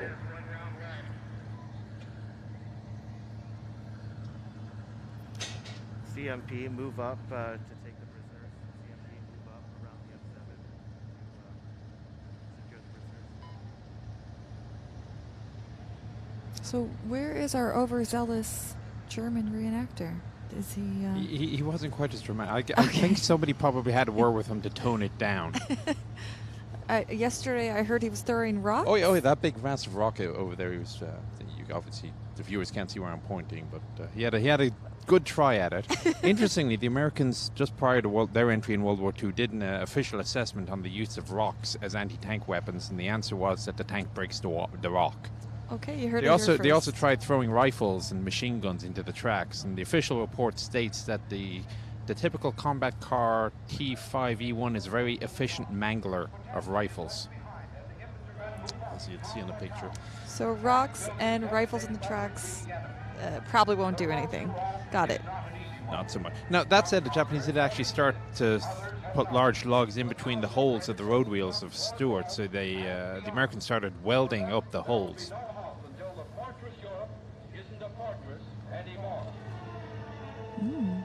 Got some civvies coming out. Looks like a little bit of wine. How do you say welcome in Italian? It's not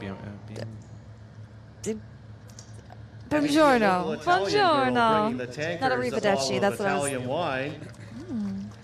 The town of Grand Michel, Yum, yum. now in Allied hands. The Sicilians were never very interested in Mussolini's war, and I'm quite happy to see the Germans, who they liked even less than Mussolini, pushed out of their village. So the Canadians just mopping up here, the tankers enjoying their wine, and ladies and gentlemen, that's how the ambush at Grand Michel in July 15th, 1943 went down. And with two very famous Canadian regiments, the Hastings and Prince Edward Regiment, the infantry, and the Three Rivers Regiment, Royal Canadian Armored Corps. Let's hear it for these reenactors, the vehicle crews. What an incredible demonstration.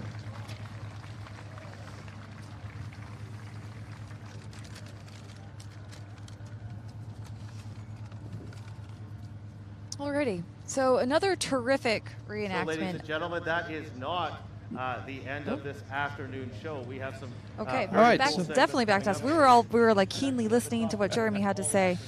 But we're not done yet. We have another stage to go. Again, the Canadian forces down in Italy often get overlooked. They're actually some of the most vicious fighting. If you want to look up the Canadian Stalingrad, it's the town of Ortona, Ortona. That was in December of 43. It was really cold. And we have more Canadian things here. It's a butter tart. A butter tart. It looks like someone's been in these butter tarts. It wasn't me.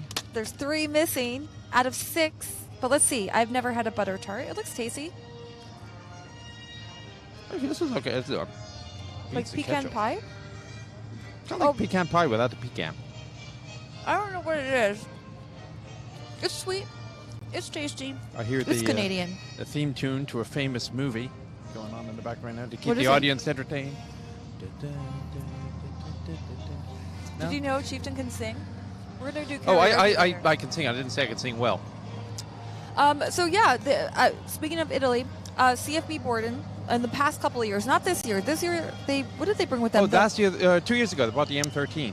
Oh, that was the M14 slash. Oh, is it an M14 41? Okay. There we go, 41. And very it's amazing. similar. Amazing little guy. Had the tan paint. I think you even made a short song. Yeah, there's a short video from that. We'll have to find that for you. This year they brought a Husky, which is a LAV variant recovery vehicle. But I think what we'll do now is we're going to cut. Actually, speaking of Borden, yeah, that's exactly why I brought that's it why up. that's why she brought it up. Ah, okay. I'm a little slow on the uptake right now. I'm sorry. I obviously have had an effect. I need more sugar of the Tim coma. Hortons. Yeah, there we go. So let's cut over to CFB Borden. Hello and welcome to the Base Borden Military Museum, Borden, Ontario, Canada. We're just northwest of Toronto, about an hour, about 20 minutes, 25 minutes off the 400. Within our museum, we have over 50 vehicles that are inside and outside in the surrounding area around the museum. So what makes the Base Borden Military Museum unique? This is the birthplace of the Canadian Armour Corps. We tell the story of Canada's military. Specifically, we do have a lot of armoured vehicles here. We have a Canadian-made Sexton, Canadian-made Ram tank, unique vehicles as well as a Bobcat, a prototype vehicle. Canadair articulating snow machine that we have as well.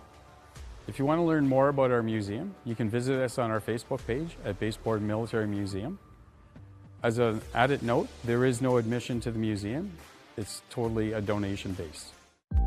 Hey everybody, I'm Commander AF here at Aquino Tank Weekend, where they just unveiled the prototype for their Project Uplift program.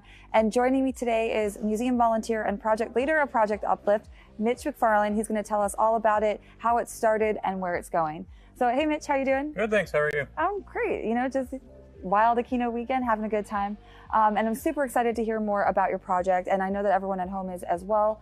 So could you just start with the basics? Like, what is Project Uplift, and what inspired you to start it? I know there's a personal story there. Sure, yeah, no problem. So at the museum here, we offer tank rides during our events. Prior to COVID, we were doing a tank weekend. I was working out in the tank arena, and looked over at the tank ride station and I saw two brothers. One was standing and one was in a wheelchair. And so the one who was standing was able to go for a tank ride in our M113s, and his brother, sadly in the wheelchair, could only watch from the sidelines. And it broke my heart. Like, I was devastated. So I said, that's not right. You know, we got a lot of technology nowadays. We got the vehicles and the capability for it. I got to do something to change this picture so that people in wheelchairs and mobility devices and those with physical disabilities have the same ability to go for tank rides and enjoy the same experiences as us.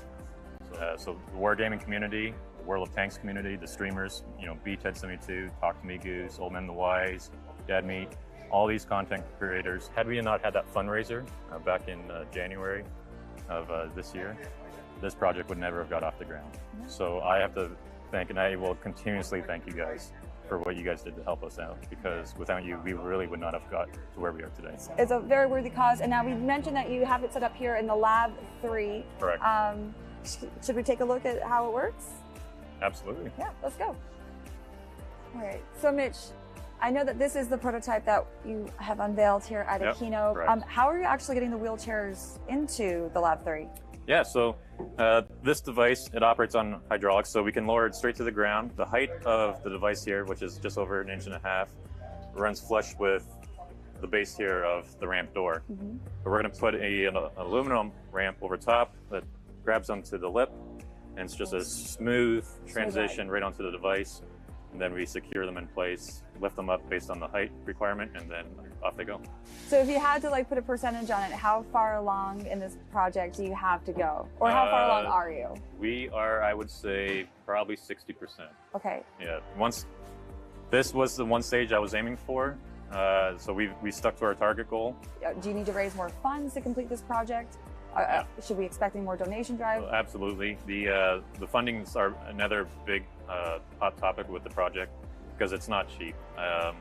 We're just getting partner discounts for the material. They're not really charging us for, their time. However, it's the specialists that are where the money's going to be coming in place. So for example, to get this signed off by an engineer, because it's going to be used for accessibility purposes, an engineer firm could cost us upwards of $30,000. And our target goal right now is for fundraising is $50,000. So that's a huge chunk of that. So in talks with Scott Maxwell from Wounded Warriors Canada, we're probably going to have to adjust our fundraising cap just to allow for these large expenses, unfortunately.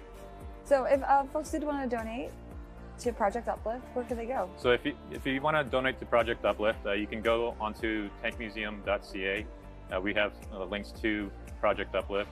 You could also go to Wounded Warriors Canada. They have a link as well. We have QR codes, and we have merchandise that we're also selling through the Ontario Regiment, and all proceeds go to the project. Terrific. And I'm sure BTED, Tragic, and myself will do whatever we can to help support another donation drive within the World of Tanks community, because I know everyone that's watching is going to want to give as well to help support this. Yeah, that'll be fantastic. You guys rock. Thank you for your time today, Mitch. Thank you. And thanks for Project Uplift. Thank you very much.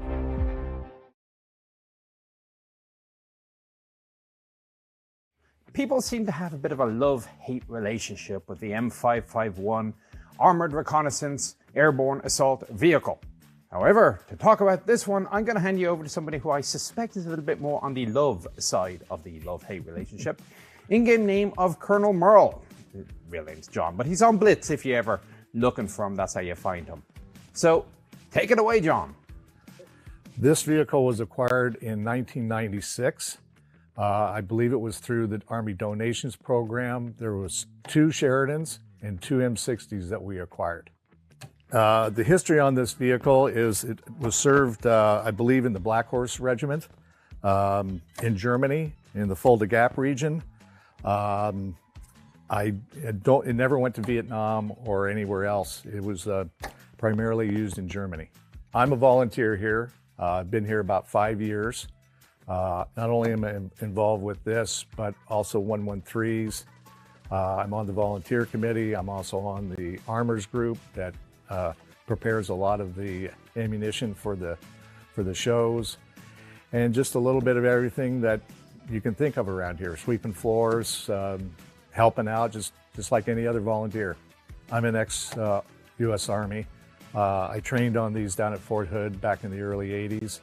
The first time that I came into the museum, I didn't realize that they had one here, and I just about had heart failure when I saw it for the very first time. And it was really special to see a vehicle that you actually trained on in Canada, of all places. It was a great experience to be able to not only see it again, but to be part of the crew. And just last week, I had an opportunity to drive in the show, so it was a great experience. At the time, this was a great experience, and I had never even been near a tank before, and to be able to train on them and again, learning something new. That's the one thing I like about this place, is there's always something to learn, or relearn in this case. And I don't think I would. I don't think I'd train on anything else again. I think I had such a good time with this that it's got a lasting memory, and I don't think I'd change it for anything.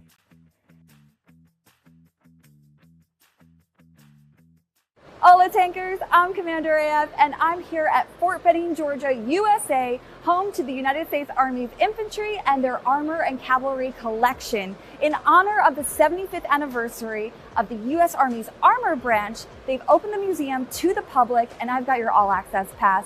So come with me to find out just what makes this collection so special.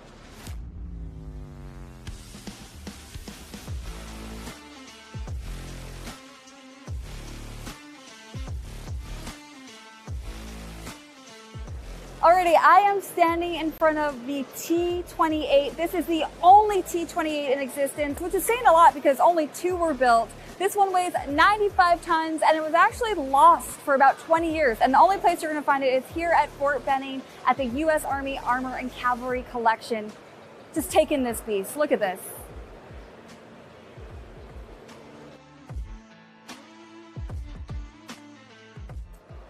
Number 3. Number 4. Apparently there are 14 Shermans in this building, and I am determined to find them all. The U.S. Army Armor and Cavalry Collection is one of the largest collections in the world, and it continues to grow. With over 190 historic pieces of armored fighting vehicles and anti-tank weapons, and 230 plus micro artifacts from World War I to modern day. One of the most uniquely recognizable vehicles here at Fort Benning is the Swedish S-Tank. The STRV-103C at Fort Benning is one of the only 39 remaining S-Tanks in the world. It is equipped with slat armor, which is designed to protect against heat, ATGMs, and RPGs.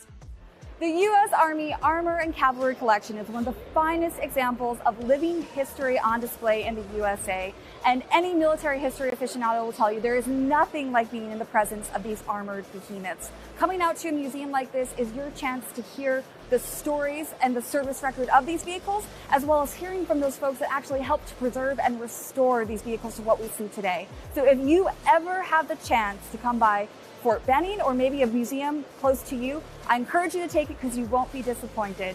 Now, before I go, I do want to give a big thank you to the United States Army and the good folks here at Fort Benning for allowing us to come out and check out their collection. And of course, a big thank you to everyone for watching. Roll out, tankers. You can't learn for the future if you don't remember your past. So you really need to sit there and think about how our actions in the past can play out and how we can change our future to make it a better one. Since I was young, I was always interested in history, and we have to share their stories. We have to remember their stories and keep that history alive.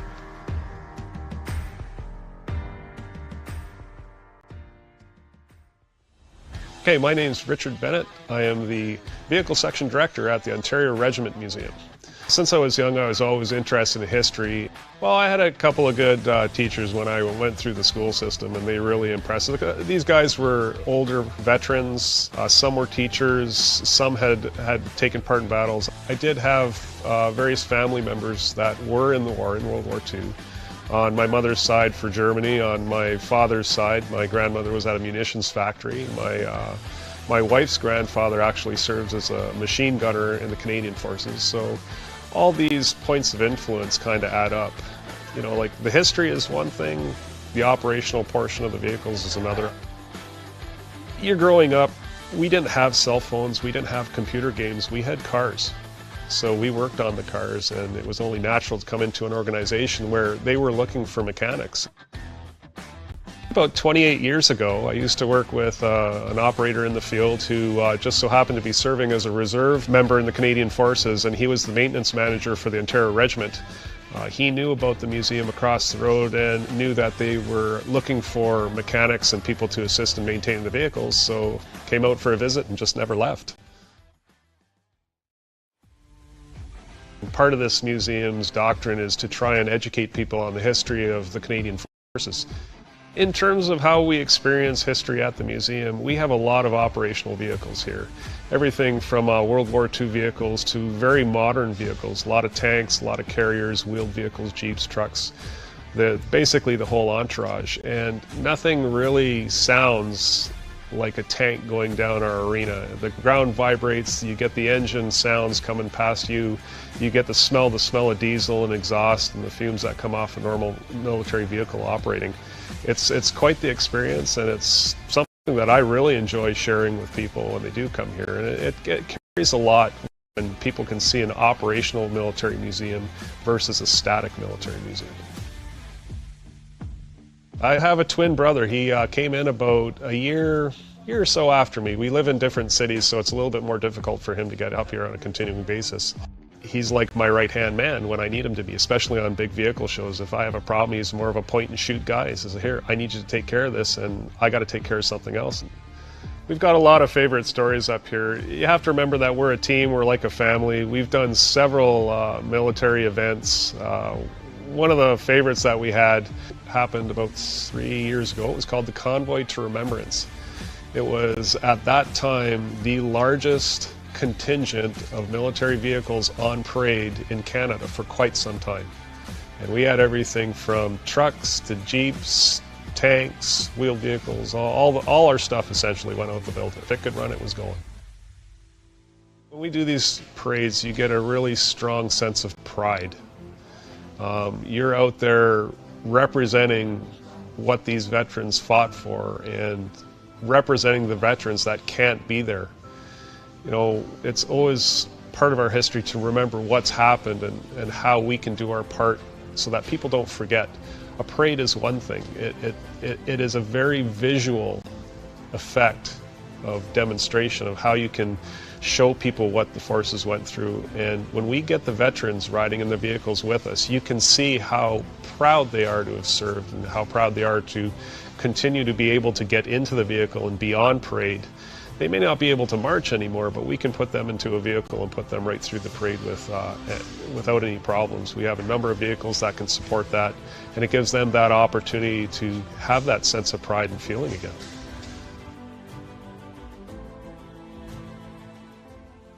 I've always been interested in faster things. I've got a muscle car at home that I've had a lot of dealings with and a lot of fun over the years. So, you know, when you start relating it to a 48-ton vehicle, you don't think of high performance. But when you can take a Leopard tank through a muddy field and slip it sideways because it's losing traction and still maintain control, it's a lot of fun. I always told them it took them 23 years to get a tank that I really like. But this one I really like because it's just everything that's there, the drivability. Sorry to cut Super Tanker short. It's an amazing video. You have to watch the full thing when you have the chance. But right now, we are about to get started with the World of Tanks Battle Royale, where two tanks, the M60 and Leopard, are going to go head-to-head. And we've actually got some real-life players in those seats. So we're going to cut to Jeremy, and you'll hear from Chieftain and I throughout the battle with a little bit of commentary. Who are actually in these tanks. They're with highly trained crews, but they are sitting in the gunner seat. The gunner seat we're not actually using because we're not loading real shells. This is simulated fire, and they're going to have a once-in-a-lifetime experience. So are you guys ready to have the tanks roll one last time this weekend? Marshal, roll out the tanks. Alrighty.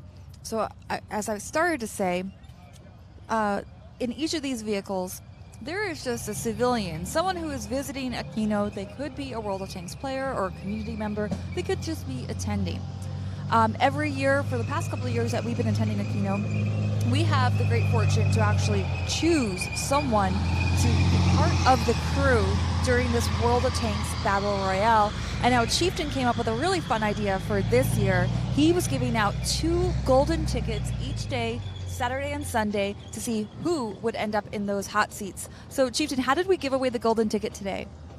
Well, they're physical golden tickets that were hidden somewhere in the arena, and we give them a couple of clues, like look for the Aussie from Ottawa. And, well, that was magnetically attached to the under the front right fender of the Kangaroo. Kangaroo Australia, and it came from the Canadian War Museum in Ottawa. I'm following. So with the aid of these clues that we yelled out when we were firing T-shirts at our fans. Firing T-shirts? What do you mean? Yeah, we might have had a modified M24 that it turns out if you roll up a T-shirt correctly, it's about 75 millimeters. And, if they hit anybody, they don't hurt too bad. Well, we could ask Talk to Me Goose how he feels after last year's hit. Oh, he got nailed by one? Oh, he got nailed by one in below the belt, let's just say. There's lots of videos. Not on our channel, So though. anyway, yeah, they find the ticket, they report in, and we say, okay, go to this tank. In the good old US of A, the M60 Patton main battle tank, weighing in at almost 50 tons. Massive, with a 105 millimeter main weapon. Chieftain's rolling And his massive, eyes. massive armor. This is a heavily armored main battle tank of the Cold War period. Look at that front glacis plate. Almost any hit by the Leopard on the front of this tank is not going to penetrate this armor. It would take a very, very lucky shot by the Leopard gunners We have to make some to liberties actually for the sake disable of this tank representing on the a game front here. direct hit. Reality Unless, of course, it was in the track, but we're not firing at track in this simulation. I recall a Its few of my weak Team points Clash voice are lines. the engine deck on the rear, and also because of its massive weight, it is a slower tank. So the M60 crew is going to have to utilize the strength of their tank against the contender, the Leopard 1. It's going to have to keep its frontal armor towards the enemy as much as possible. Facing the M60, we have the Leopard 1A5 main battle tank. It's a German main battle tank of the Cold War. Both of these vehicles are still in use on battlefields around the world today. It also has a 105 main weapon, so the firepower of each tank is equal. The weaknesses of the Leopard are its thin armor. Unlike the American main battle tank, it was designed to be maneuverable and fast. A hit on almost any location by the M60 could penetrate the armor and take out the tank on the Leopard. Its strongest armor is on the front of the vehicle, but very weak on the sides, and of course, on the engine deck. But it will definitely be much faster on the battlefield than the M60 tank. So how Battle Royale works is that they're going to go into a turning battle, just like in the game, and you're not voting for which tank you like the best. You can't vote for which flag you like the best in this contest, because they're both flying the World of Tanks flag. You are voting for the crews inside. How did they best utilize, outfight, outthink the other tank crew? Who got the most hits? Who maneuvered the best and used the features on this field to the advantage of their tank and the disadvantage of the contenders? So are you guys ready for World of Tanks Battle Royale to get started? You're going to have to applause for your winner at the end of this segment.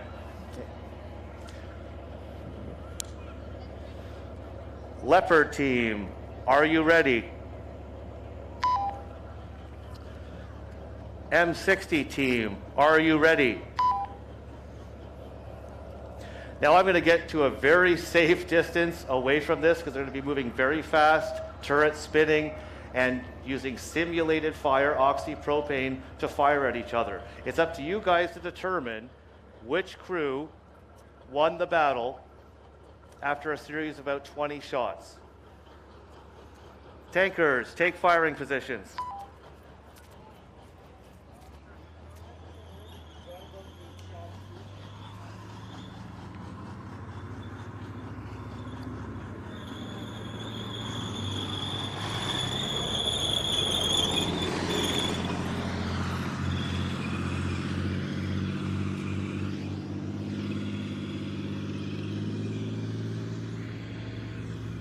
See, the M60 crew is already trying to track the Leopard.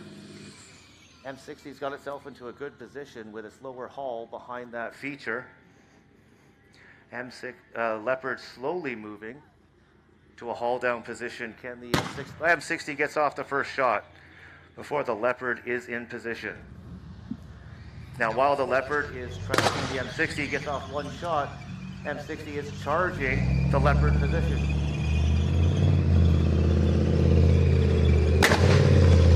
Oh, great shot on the move by the Leo. That one bounced.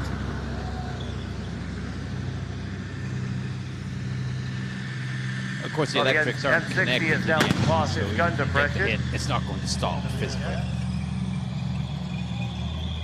Leo 1 not giving up, now charging the M60. What's Come the on, M60. The Leopard is so fast. M60 is now behind the feature. Great shot on the move by the M60 on the Leo turret. M60 gets behind the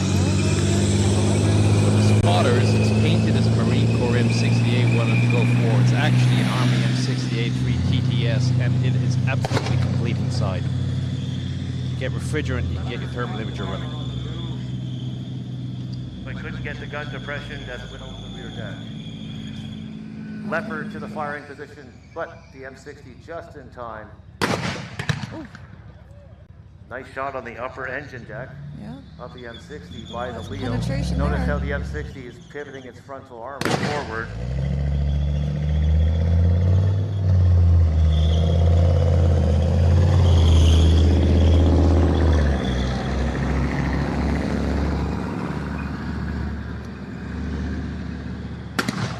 So if Another engine hit on the M60 by the Leopard 1. I might be right here. I'm not sure. Is Gamma Dodger actually driving the Leopard right now? I know he had a lot of things to do, but one of Gamma Dodger, he's the you actually would have just seen him in the Super Tanker video. That's Rich Bennett. He is the main driver for the Leopard, and I know that any chance he gets to drive this thing around, and especially throw it around during the Royale, he takes. I know he's been busy at Aquino, but I have to wonder if he is behind the wheel. Yeah, the of the crews Leopard love right this section because they can just put the hammer down and go accelerate as fast as it can go, which you often won't see at a show like this. Are we keeping score? Who's winning?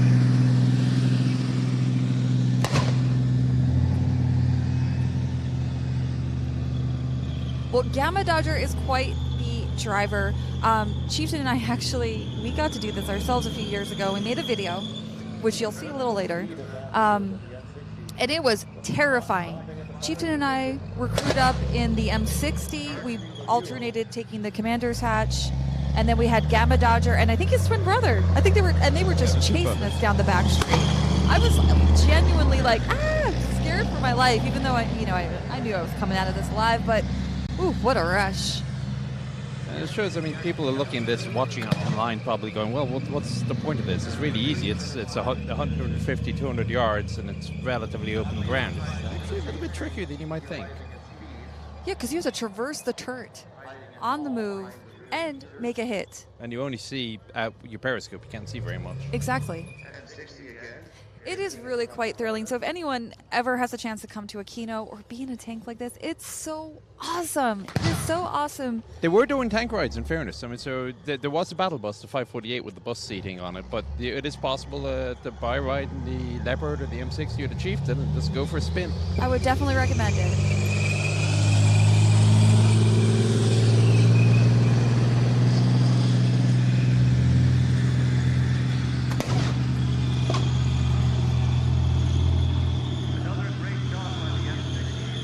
Yay! This time on the engine deck of the Leo, while with a moving target.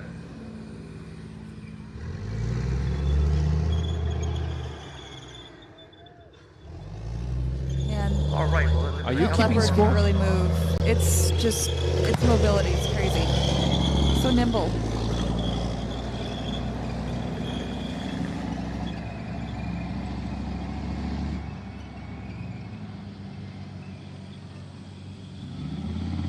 Tank cruise, tank cruise.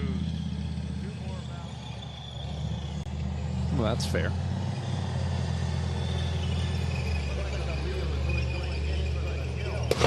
Just chasing down the M60. M60 can't get its gun We've on been there, the Leo. Chieftain. Much though I love the 60 and it is very comfortable, I will hand it is not the fastest vehicle out there. Oh, goodness. Point blank. Run, M60, run! Get behind the hill. So the gun tube is elevated over the rear deck, so it wouldn't have gotten a good shot off. Oh boy, this whole side is exposed though. Oy, oy, oy. And I think the final whistle has just been called. Don't know if there's going to be any extra time on this. Is overtime a thing in the Battle Royale? OT? I don't know. Now, ladies and gentlemen, was that exciting? Oh yeah. What do you think, chat? Was that exciting? When we first thought Let's of this go. concept, it was called tank jousting. But then we were working with our friends at World of Tanks, and we thought it was a perfect way to highlight their game in the tank arena. So of course you can imagine all the maintenance that they got to do. If you're going to throw a tank around like the Leopard is being thrown around here, you got to make sure that your tracks are squared away, that your end connectors are not about to come loose.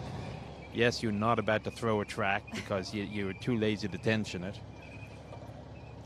I think that's one thing the crews do really well here is they do prioritize that pre and post maintenance. So to the guy who won the ticket, how was that? Oh, he's just so enjoying talking to the tank crew. How was that? All right, the Okay. Leopard crew had fun. Did you enjoy the battle? Okay. Now this is how it works. By hoots and hollers and shouting and any other appropriate way of making noise, you are going to cheer for the team that you believe won World of Tanks Battle Royale 2023. These guys have been doing one battle every day of Aquino Tank Weekend, and today we're going to declare the 2023 champion. So, by applause, hoots and hollers, who Chat, believes the I'm curious to know who you M60 think crew won. won Battle Royale? Are we voting for M60 or are we voting for the Leopard, chat? Who Well, I won? don't care who did better. I'm going to vote for the M60 anyway. Oh, I was going for the Leopard. Okay, so Well, I guess applause and hoots if and the hollers. M60 wins, I'll buy you your point tonight. okay, and vice versa.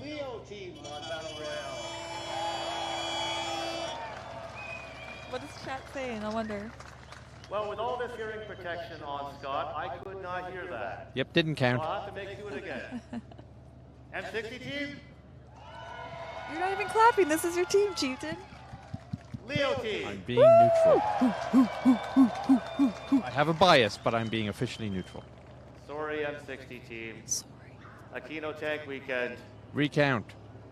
So the champions Rigged. of the World of Tanks Battle Royale is the Leo team. Alrighty. I don't. My Chat. dejected Sorry, face. my phone's not quite loading, but I am curious what y'all have to but say. Let's give a round of applause. Trying these Smarties. I've been trying these Smarties the entire battle. They're pretty good. Smarties. We found one that we like. Yeah, I we think found one we liked. I mean, I grew up in these in Europe as well. So. A lot of things that were interesting that I was not about to expect. So that is the end of our afternoon program. It's not the end of Aquino Tank Already. Weekend.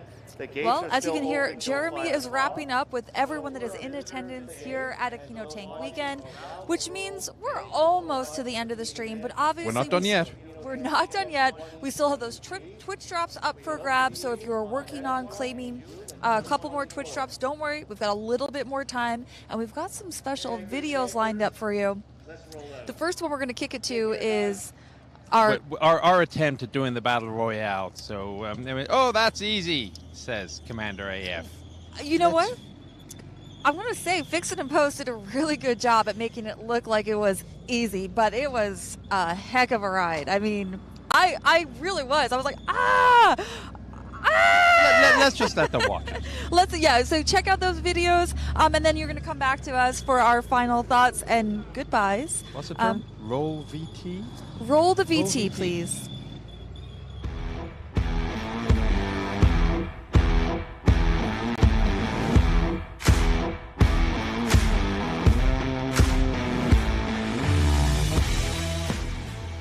Think about in your head is the theme song from Jaws. And that's what it's going to be, because I think your turret might be pointed more behind you than in front of you. Okay, driver, let's go. Or as they say, roll out.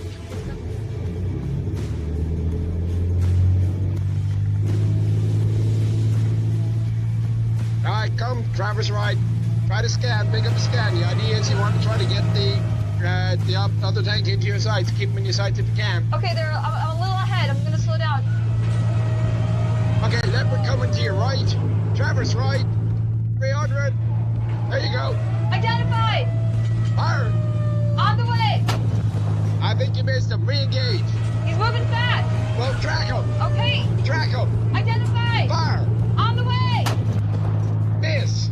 I don't know why it was in your sight picture, but that wasn't a tank. Oh. All right, come left, come left. Left, left, you on the left. Oh, there you go. All right, I think I got him now, Chieftain. Oh my gosh, he's moving really fast though. Well, keep tracking him. I thought tanks were slow. Okay, identified. Fire. On the way. All right, finally. Target, cease fire. You got him. All right, good job.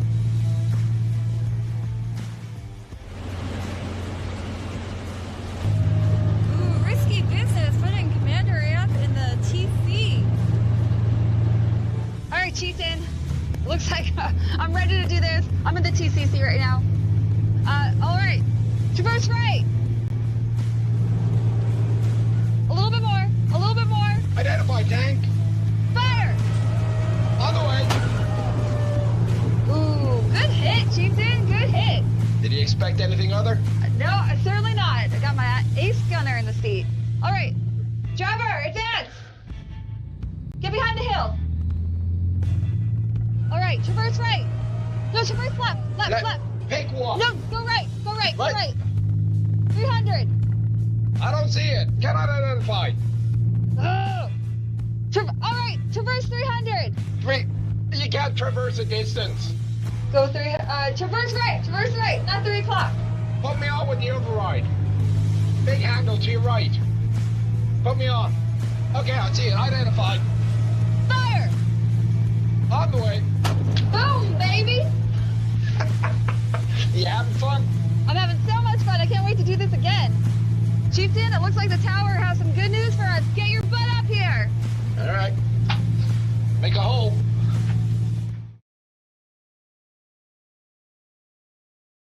I'm Trooper Stuart Craddock of the 1420th King Hussars.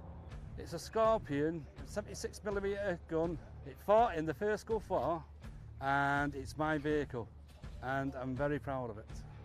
It was a bit of a shock, because before we were told we were going, the other battle group had taken one of our squadron for their battle group. So then we had to rush round getting all the wagons ready. In my case, we had to borrow a wagon, a Scorpion, from the 1721st Lancers. And when it arrived, the engine was knackered, basically. So I was up all night, changing the engine then. It's a bit scary at first, but we know we're doing a good job. And it was a privilege to be the first ones to go over, actually. I really enjoyed that bit. I mean, we're there to find the enemy, and we did. And then we retreated, so we let the big boys in then. Yes, we fired the main gun, we found a few T-55s and we fired them and then we soon disappeared. But on the opening evening, we was told we had to do illumination rounds, you know, for an attack, for our Challenger 1 tanks. I was gobsmacked, because like I said, I thought my wagon had gone, it could have been destroyed, anything, you know. And I was amazed, and then when he said, you can come over and drive it again, I thought, yes, I've got to do that. So when I got it, I jumped on it, and it was like riding a bike. I got in, done the first parade, got in, and started it up, and it was sweet. It was just sweet.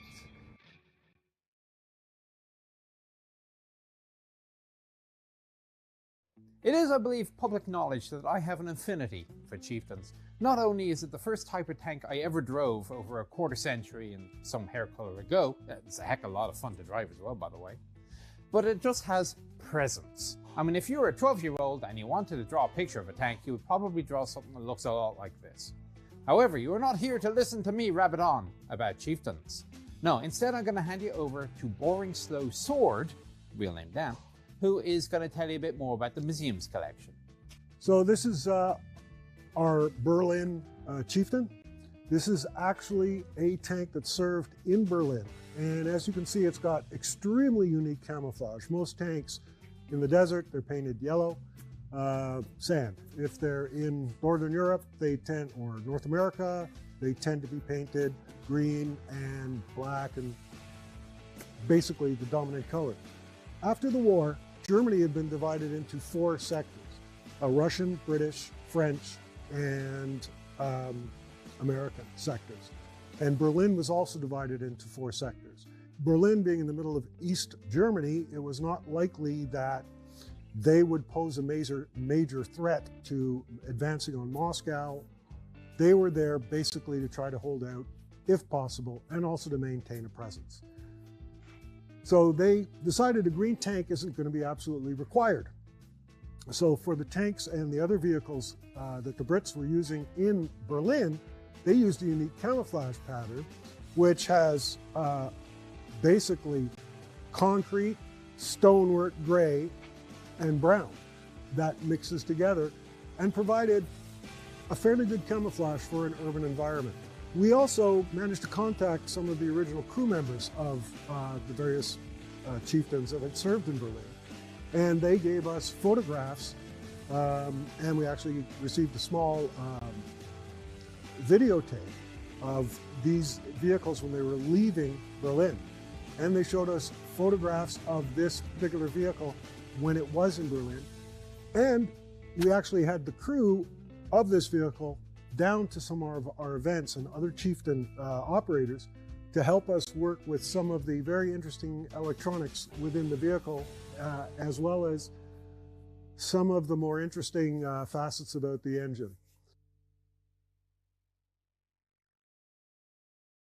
Bart and Billy are 2 of the icons of the collection here. Now these are Commodore Garden M4A276 HVSS, acquired after the war, but not used in Korea because there's too much trouble to ship the things over, so the Canadian Armour Corps actually used American M4A3s sourced locally.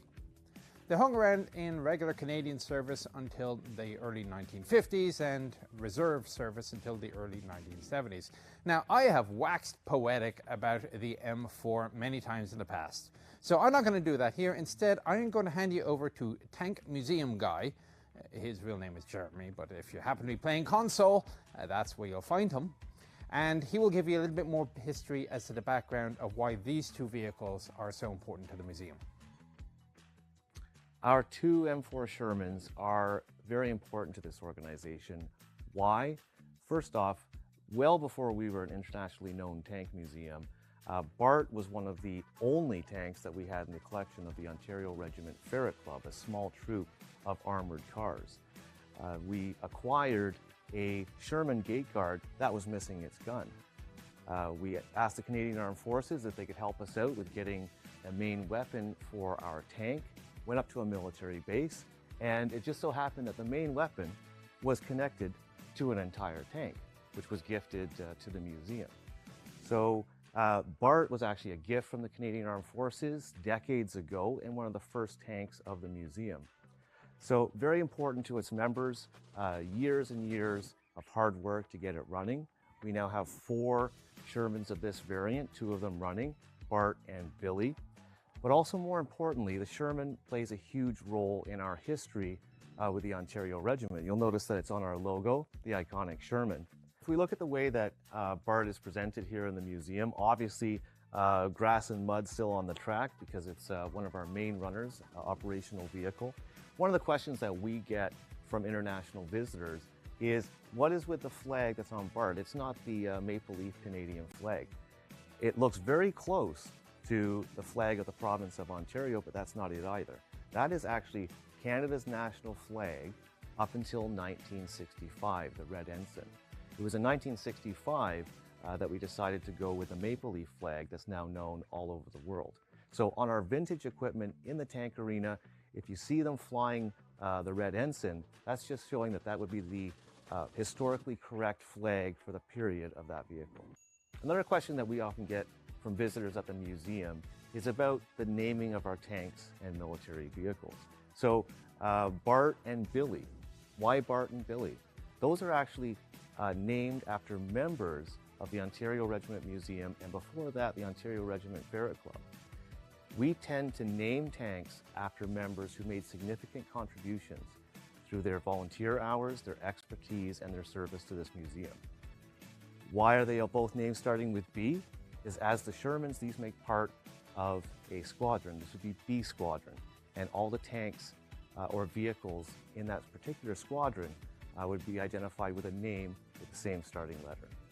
The Ontario Regiment not only served in Shermans during the Second World War, but in the post-war period, as a reserve armored regiment, they were the last Canadian regiment to use Shermans up until 1971. Alrighty, we came, we saw, We enjoyed. we enjoyed. Well, he says that there's actually one of the stands they have are Roman legionnaires, in the, I guess, 100 AD sort of get-up. Garb, yep. Maybe like a toga, an armored toga. I mean, there's so much of this that we have not shown you. We only had 3 hours, so you can imagine at a large event that draws thousands of people over the course of a weekend, it's more than just a 3-hour tank show. So, I mean, as I'm looking around, I see a Berlin Brigade chieftain. Oh, by the way, they found the actual crewman from that vehicle in Berlin by serial number.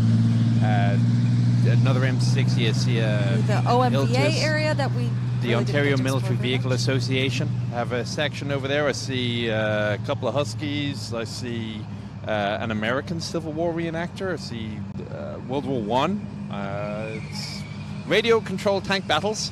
I seem to recall that actually it was a very traumatic event last time we went over Oh, that. well, hey, I mean, if you actually watch the video, I came out on top, but if you watch me trying to control one of those RC tanks, my thumbs were not cooperating.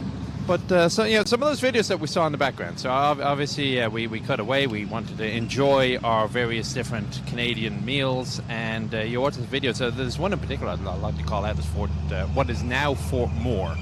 The Fort Benning video, the cavalry collection, right? The US. Right. I presume that was your first time there. That was my first time. But I think, as you pointed out to me, that collection is not typically open to the public. You've gone in there a couple of times, but I don't know if it's because you're actually a lieutenant it helps to colonel. have a military ID. Yeah. Okay, so he's actually got the credentials to be in there, but they hosted what is one of their only time they had another. I think they've had one open house. They've had a before. couple of open houses. Okay. There will be more. There will be more at Fort Moore. But Right. it's an amazing collection, 190 pieces. There seems to be a debate between who has more vehicles, the Tank Museum in Bovington or the National Armour and Cavalry Collection in Fort Moore, Georgia. You know, it's an academic. Both have lots, and both have some very unique vehicles. I mean, you see them in the game. Well, They have the small. super heavies. They have over 14 variants of Shermans. They have the T-28, which is Well, in the heaviest- game, it's the T95. Well, yeah. But But- gun motor carriage T95. But yeah. In whatever. real life, we call it the T-28. It has a great backstory. And then I don't know, this might not be accurate, and maybe the folks in chat can check me, but one of the largest collections of German World War II vehicles. And the vehicles there aren't just from World War II. They're from World War I All the way to I think the oldest one predates World War One. They have the Panther II. They built one Panther II hull. It's sitting there in Fort Moore. But I just wanted to call out that video in particular. But hopefully you enjoyed all the videos. I don't know if you have any other favorites that we showed you. Oh my goodness. Gamma Dodger, World of Tanks player. He's also the head of the vehicle section here at the Ontario Regiment Museum. He was featured in quite a few videos, and he was our super tanker. So Rich Bennett, aka Gamma Dodger, he's an amazing Leopard driver in real life. He is an amazing Leopard player in the game. He made a couple of videos with us, the super tanker. He gave us the Leopard 1 spotlight, and one that we didn't show, which is a really good video that I'm hoping we can get on our channel, where he shows us real life hull down positions and explains kind of how those mechanics work also in game, like kind of how they're related. If you watched the video, I hope you did, he also relates to like how the Leopard really handles in real life. It's kind of true to how it handles in the game, which I thought was, you don't really get those stories unless you are a World of Tanks player as well as a actual tank operator. And in all fairness, if you aren't part of the World of Tanks PC community, let's say you're console, come anyway. So console has had a delegation out here as well to meet up, give out their console codes. I mean, this is pretty much the major event in North America right now for tank shows. There are other tank shows in your area. Look up your local museum. The American Heritage Collection has one near Boston. You've got the Museum of the American GI down at College Station, Texas, further south. I seem to recall hearing that the museum, the Seattle collection, is now open again up in Everett, Washington, Northwest. Museum of American Armor back in Long Island, New York.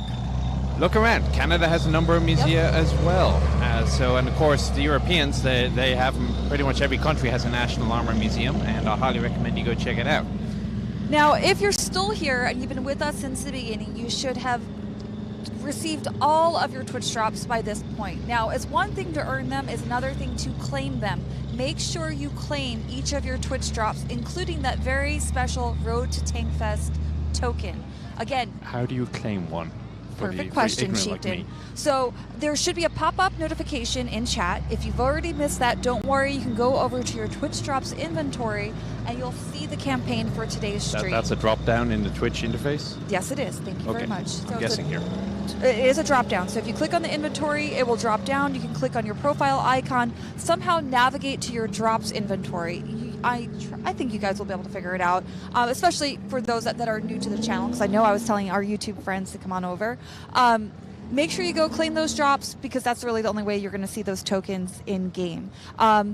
The tokens or drops that you earn today, you should see the instant guaranteed rewards, like those ×5 missions, are mystery rewards. I know some people were complaining they just got the premium account days, but I was looking at the list. There's the Amari Uske Admari 2D style, I believe, for the Centurion in there. There was a 3D style for the Hellhound, a Swordfish 3D style for the M5Y.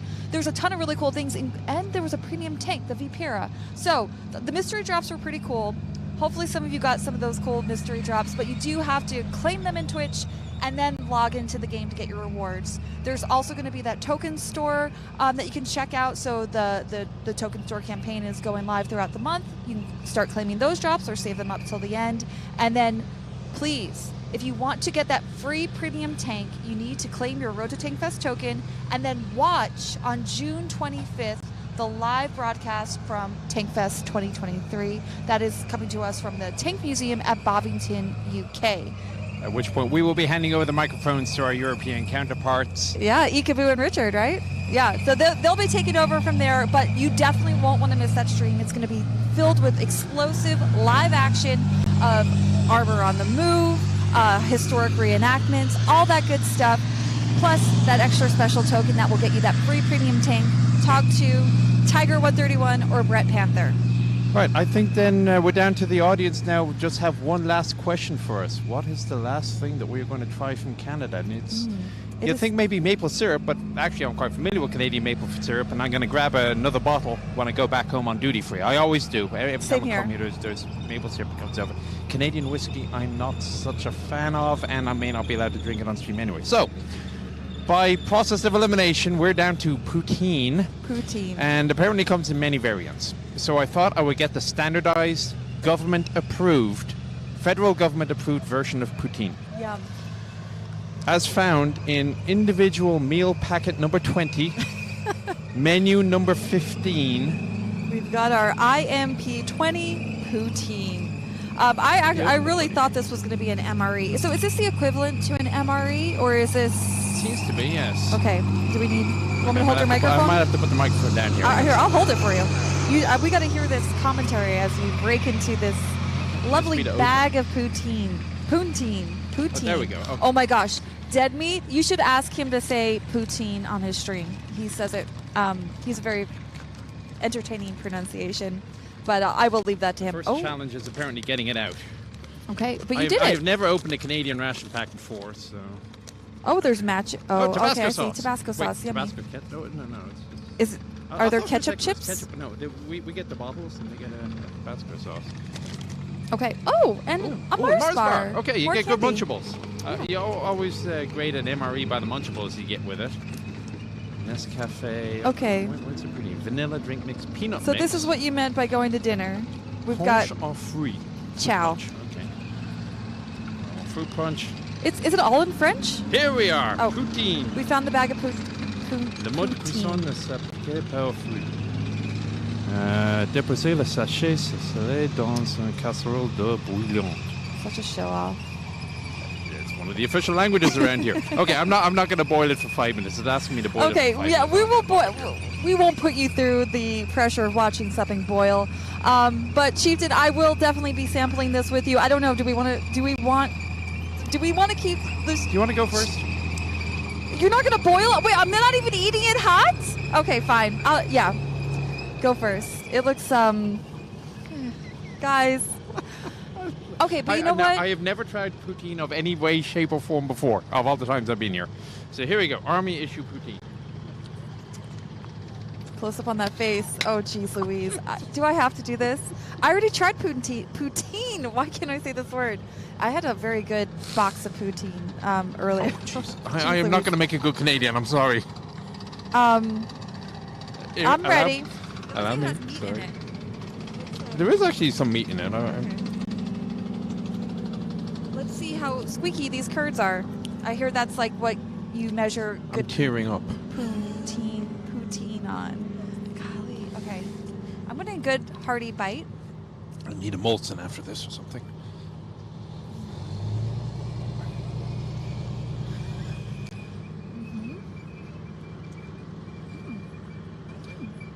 I can see the effort that you're putting in your face to take it better than I did. I could do it. That's good. I'll put some curds. I'll do it. This is delicious, Chieftain. Best meal you've ever taken before. After you, I've got another one here. I see beef ravioli is another option. and shepherd's pies. No. We're. You can have that. I'm gonna have that. All right. Well, we'll discuss this one offline, I think. Thank you to everyone for joining us for these 3+ hours. We hope you had a great time. We really wish you could have been here in person, but hopefully just watching you got a little taste of what Aquino Tank Weekend has to offer. It's if you want us to do this again next year, let us know. But it's not just about seeing these awesome vehicles in action and all of that. You really do get to talk to the people that have put their sweat and tears into maintaining poutine on the fly and restoring these vehicles. It's very much about honoring the veterans here. So this is awesome. This is cool. This is so great. Every tank event seems to have its own character. Yeah. Tank Fest in the UK is very much about the vehicles. Aquino is very much about the people. The people. And preserving the history, the stories. Everyone here tells us a story about their grandfather who was the driver in a staghound, or their experience. They're constantly preserving history in all aspects. They're telling the stories. Or the 2 dozen veterans that they come back, they fly over from the UK every year to reunite with their vehicles, and they'll tell you all the stories. But yeah, we have to wrap it up. We hate to go, but we gotta let you guys go. Thank you so much for watching, and we hope that you have a great next couple of games. We'll be watching Tank Fest together with you guys. Yeah, see you there. Bye-bye.